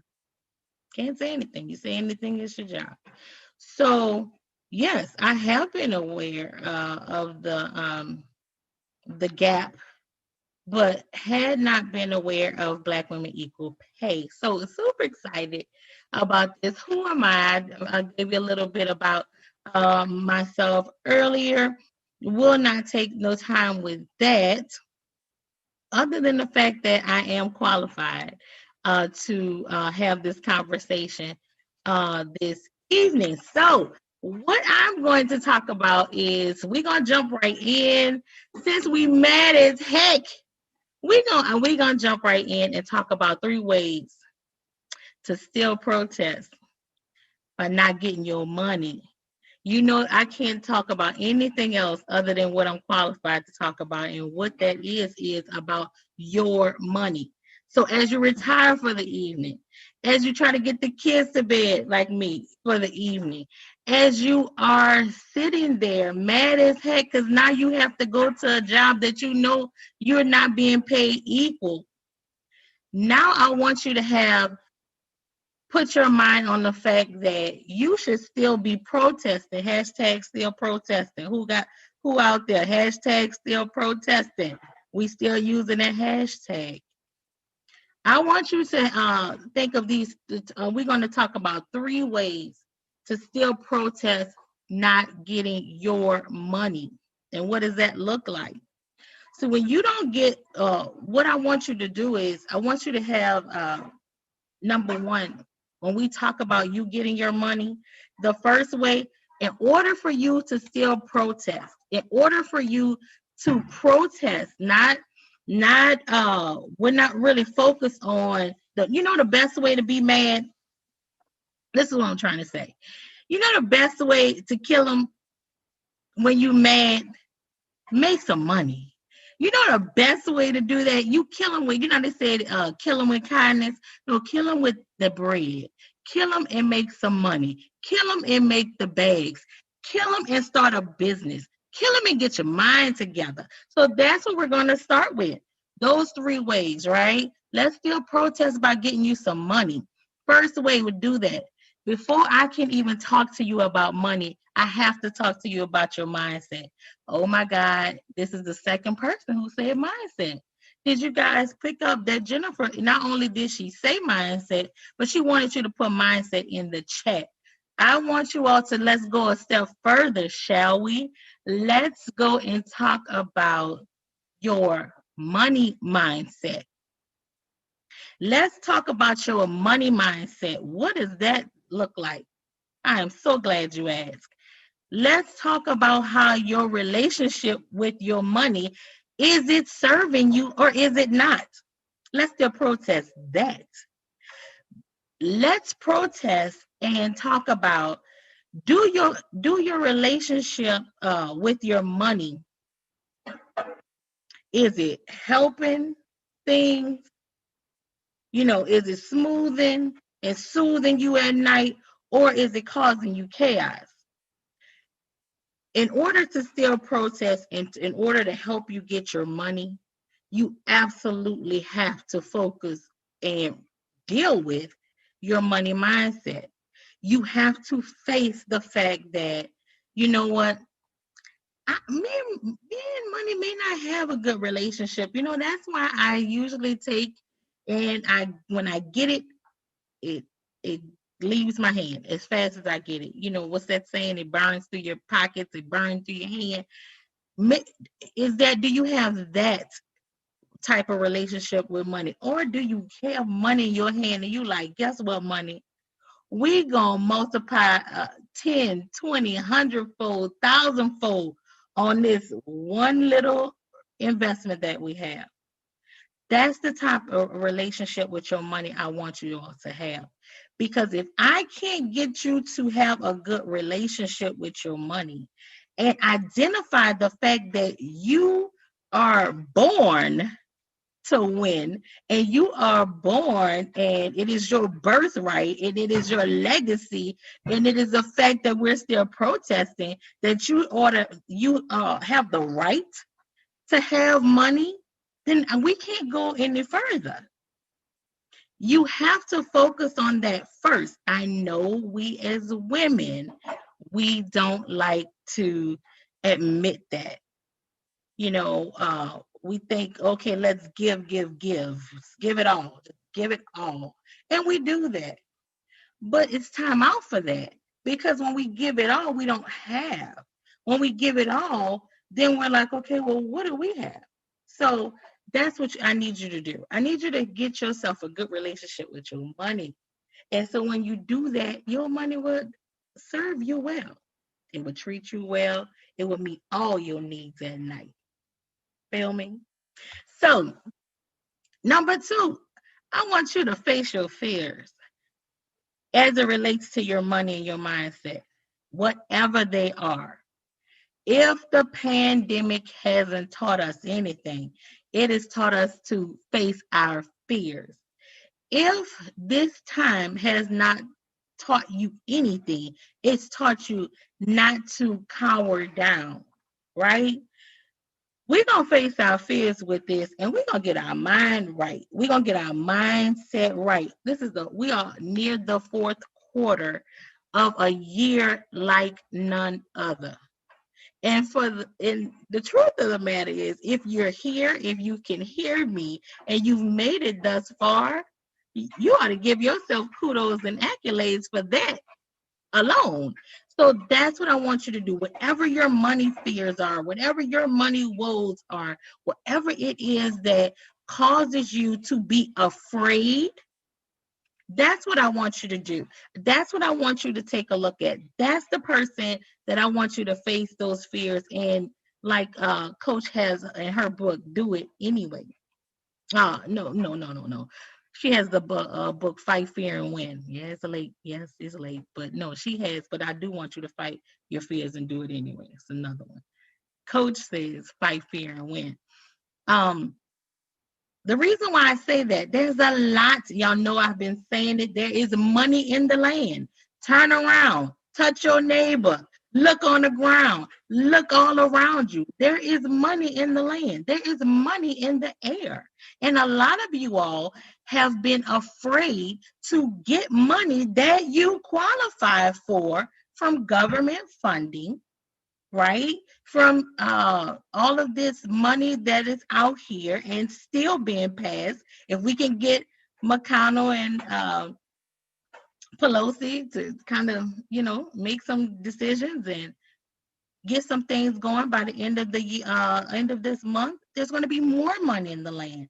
This is what I want you to do. I want you to position yourself. This is what I want you to do. I want you to be okay with the fact that you missed a lot of money back in April that started, and you're still missing a lot of money because of your fears. But I want you to get yourself a good relationship with your money and also face those fears and say, what would happen? What is the worst that can happen if I qualify? If I go ahead and fill out an application, if I stop being so afraid, and get this money and absolutely position myself, the first thing we'll do is we'll kill it with our words. Watch your words. We kill it. Oh, girl, I won't qualify with that. Okay, well, you're not. Oh my God, girl, I don't have time for a loan, but it's 3.75%. I mean, you have to ask yourself these hard questions, because that 3.75% loan, if you work the money and work the jelly, you can turn it, make your own million. And that's what we're here talking about tonight, which leads me to point number 2. Take advantage of the opportunity, or make yourself an opportunity. Okay? Still protesting. So take advantage of the opportunity. When I say that, position your business to receive this money that's out here. What does that mean, CJ? That means get your books in order.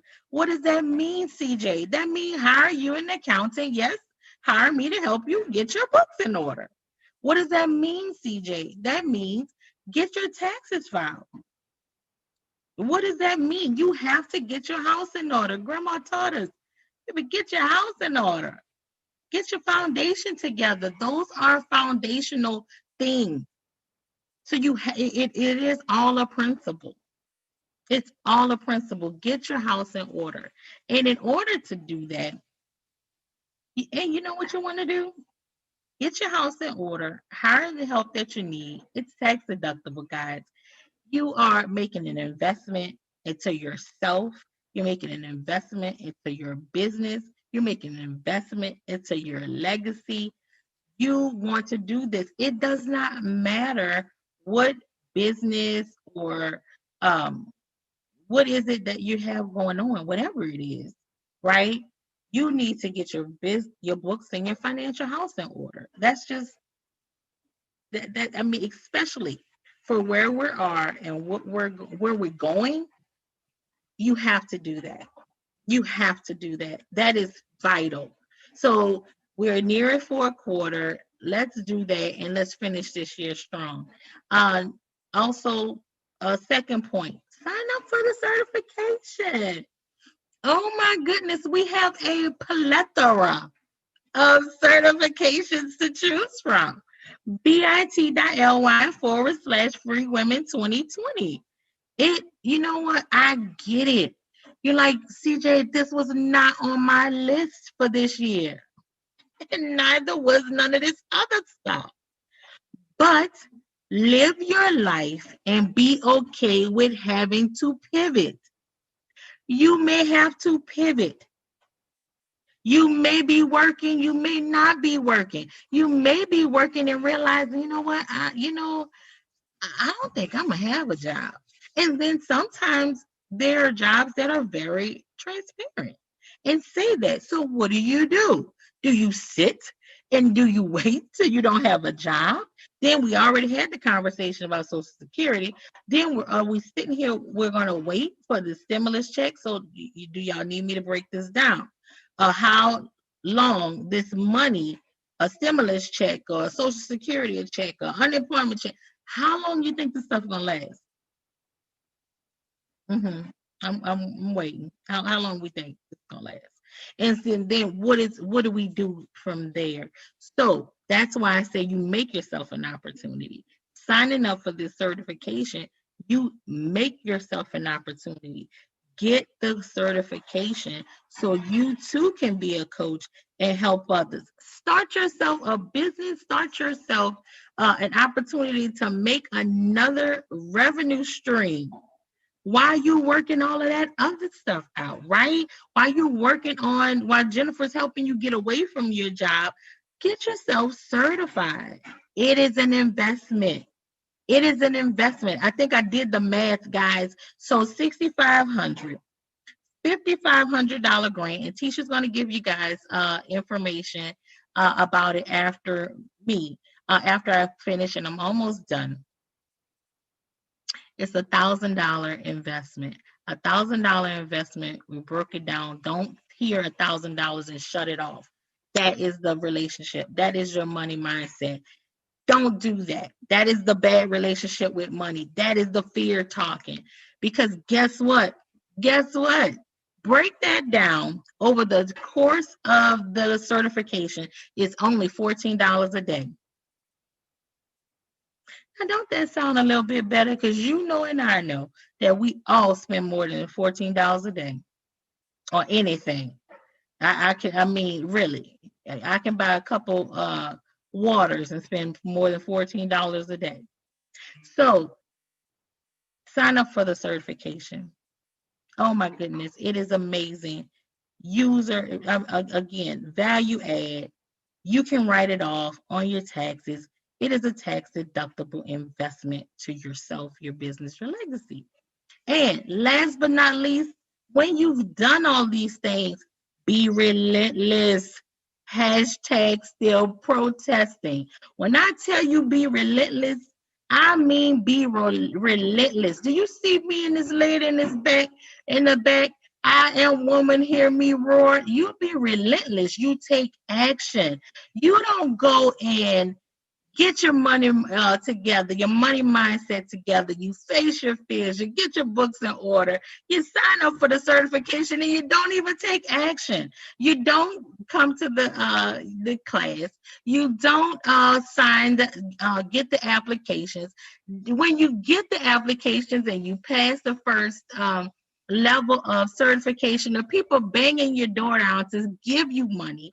After I've already told you there's money in the land, look under your table, point to your neighbor and say there's money in the land with your name on it that you qualify for, we still miss out. We still don't take action.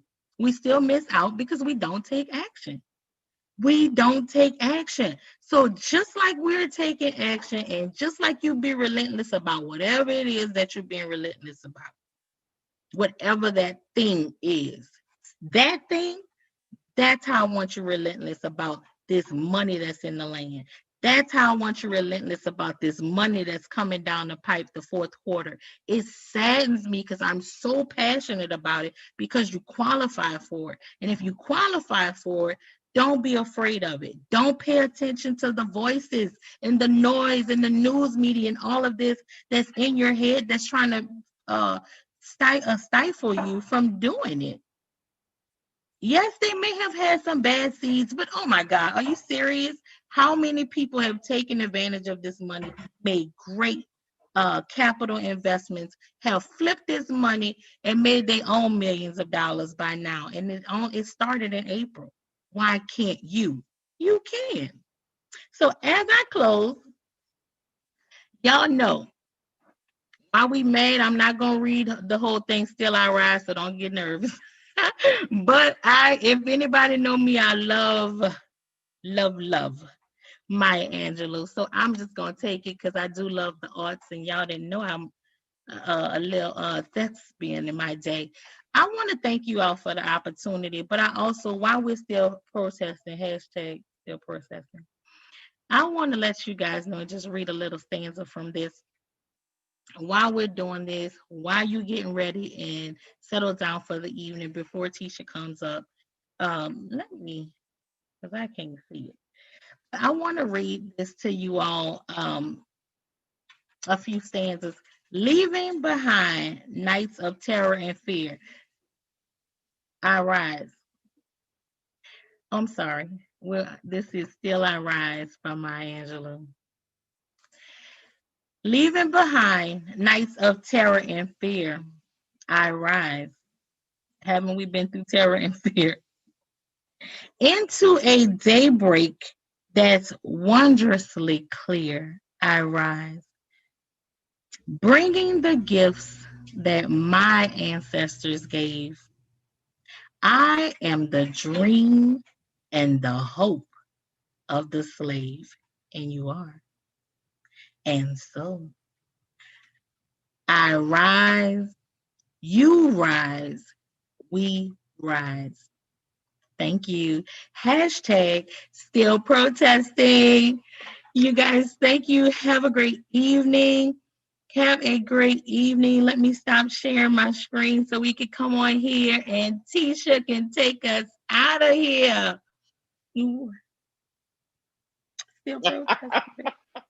That was amazing. Thank you. This whole money mindset. We need to put up our fist and pump it up. Oh, I'm sorry.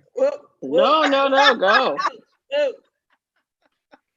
When she said fight the power, I was already hooked right then and there. That was the beginning. Fight the power. This is Jennifer's fault. I know. Well, we do need to roll to Tisha real quickly because we are starting to run out of time, y'all. But CJ, that was awesome. Thank you so much. There's so much we could say, and we are running out of time. So we're going to roll to Tisha so we can make sure everybody knows about the opportunity that's available to them. And you spoke to it, but let's make sure they have all the information so they don't miss out. This is just such an amazing time, you know, to take advantage of investing in yourself. Stephanie or Rose, you need to say anything, or we're just going to roll to Tisha? Roll to Tisha. I say, I don't got all into answering the text over here. I say, oh my God, CJ, because when you're talking about getting your financial house in order, when you get that in order, everything else falls into place. It's very important that you know where your money is coming from, and you know where your money is going, and you know how much of your money you get to keep. And when you have those write-offs and you get to invest back into your business because of the write-offs and the advantages of having an accountant, of having your money in order, it speaks volumes. You'd be surprised. And then you don't look at the money that you're spending as a cost because it's an investment. It's an investment. So that's all I have. Tisha, what you got for the people? Awesome. Look, Jennifer, oh my God, you know, Jennifer gonna stir up the pot, and my sister CJ, OMG. Listen, bit.ly/free women 2020, bit.ly/free women 2020, bit.ly/free women 2020. Go to the link. You've heard it. So listen, now's the moment of decision. I don't care if you just got here 5 minutes ago or you've been here all 4 days. Now is the time of decision. Go to that link. You have the opportunity to change your life. We've been talking about the $1 million or almost $1 million that Black women miss out on throughout their work career. How about you work toward getting $1 million in the next year or so? It is up to you. I want you to understand that nobody is holding you back but you. There are opportunities. CJ said there's money in the land for you. It's one thing to know that there's money in the land because we know that. We see it. But there's money in the land for you. So you got to change your perspective. You have to change your outlook. So listen, if you want to become a business coach, a life coach, we have a master business and life coach and Coach Danielle. So you're going to get that information so that you can be at the top of your game. If you're interested, Stephanie and Cherie have been talking about it all 4 days, the executive and career coaching. Because look, somebody got to work in the corporations. I'm not mad about it.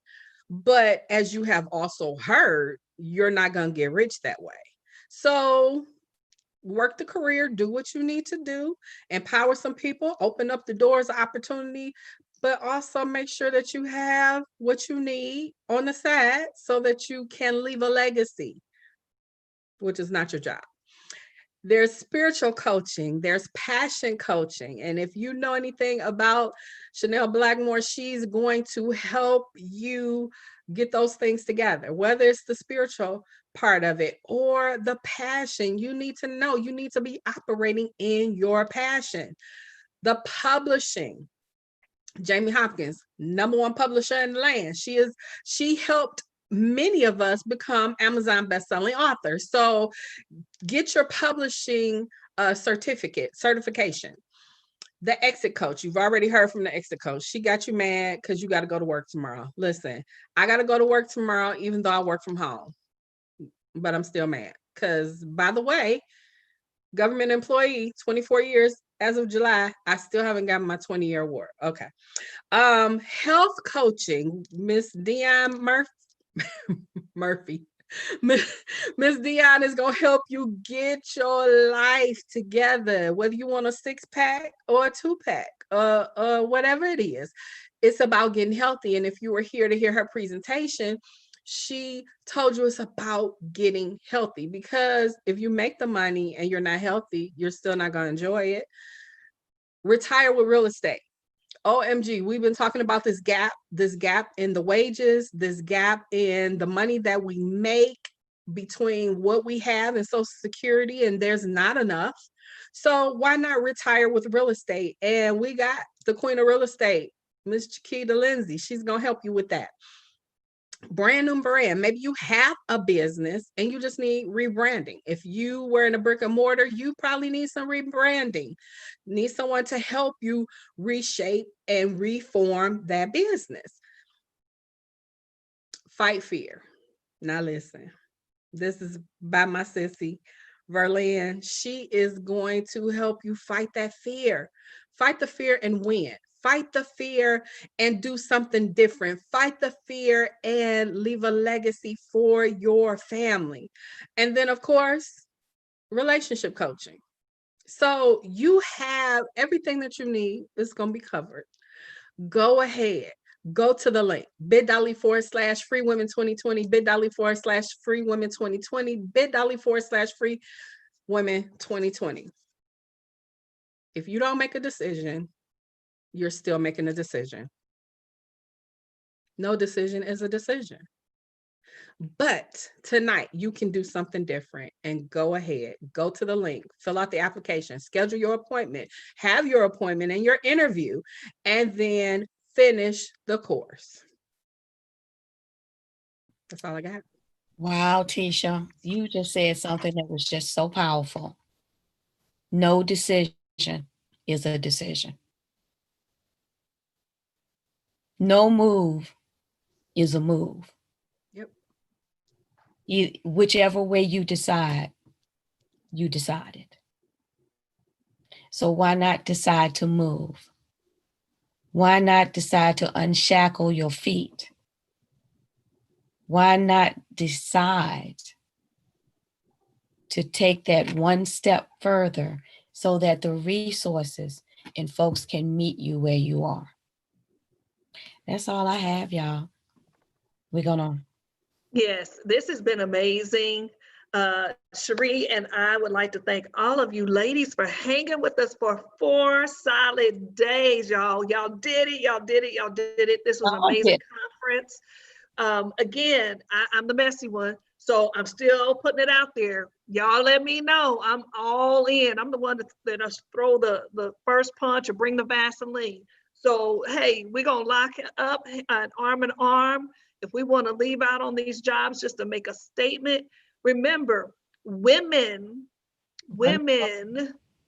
are the consumers, are the most consumers of the economy. We would break the economy by either walking out of a job or just not by utilizing the monetary system. You got to understand, we are the biggest, largest consumers on the planet, and we make the least. And then there's more of us There are more of us than it is of them. So you got to understand your power, your worth, and that, hey, there are so many other things that you can do, and we're here to support. So we have something special. Cherie, did you want to say something? Because I know she's my compadre.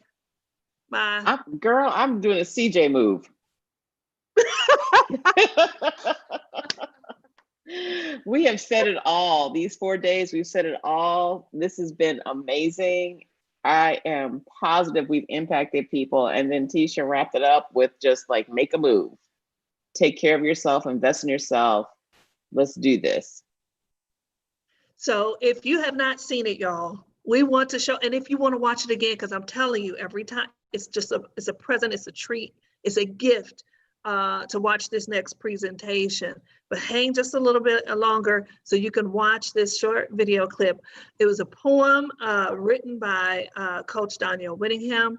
And many of us that you see here are our voices. You will hear them on the presentation. So take a look. Should we all wave bye-bye so the video can end everything and we'll just wrap it up from there? Come back next year this time. I don't want you sitting in the same spot.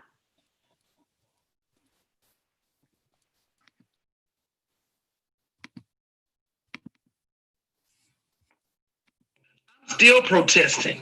You have the nerve to tell me how bad you feel, that you have to explain to your kids what's going on when all my life, my kids had to know the deal? Watch what you do. Watch what you say. Or them cops might take you away. I'm still protesting.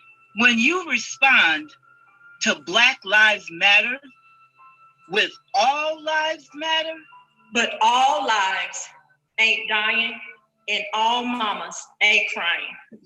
So I'm still protesting how you've turned the imprisonment of my brothers and sisters into a money-making institution. Despite the Constitution, I'm still protesting. How many wrongfully accused are still doing time? Because their DNA is hard to find, I'm still protesting. How you feel you can treat me anyway and get mad because I have something to say.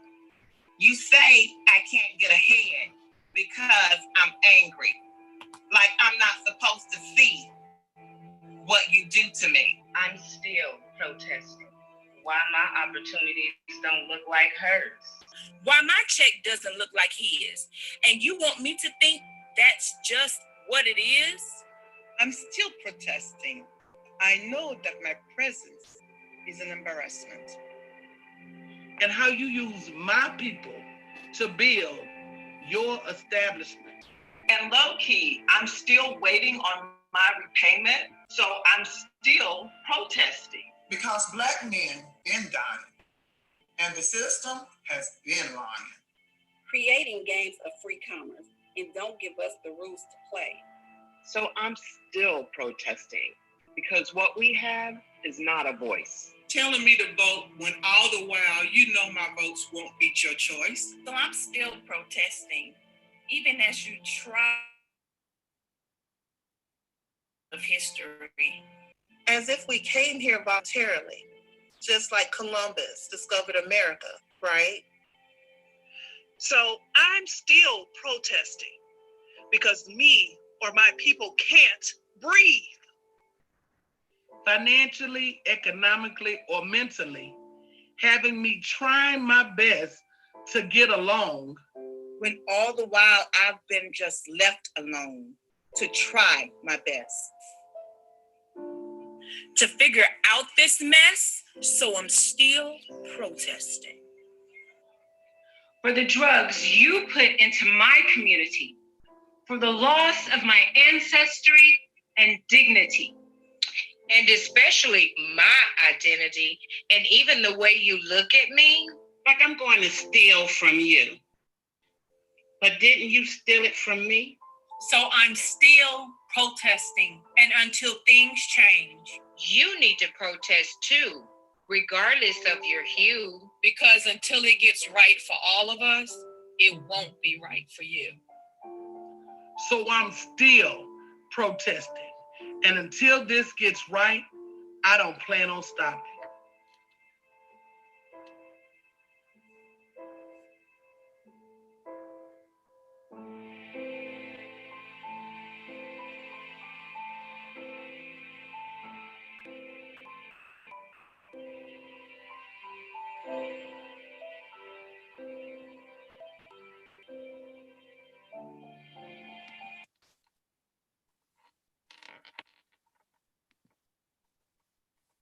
Today, guys, for those of you who don't know who we are, this is the Build Your Online Business Show.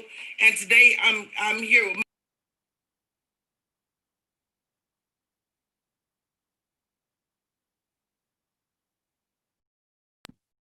So with that, y'all, we say good night.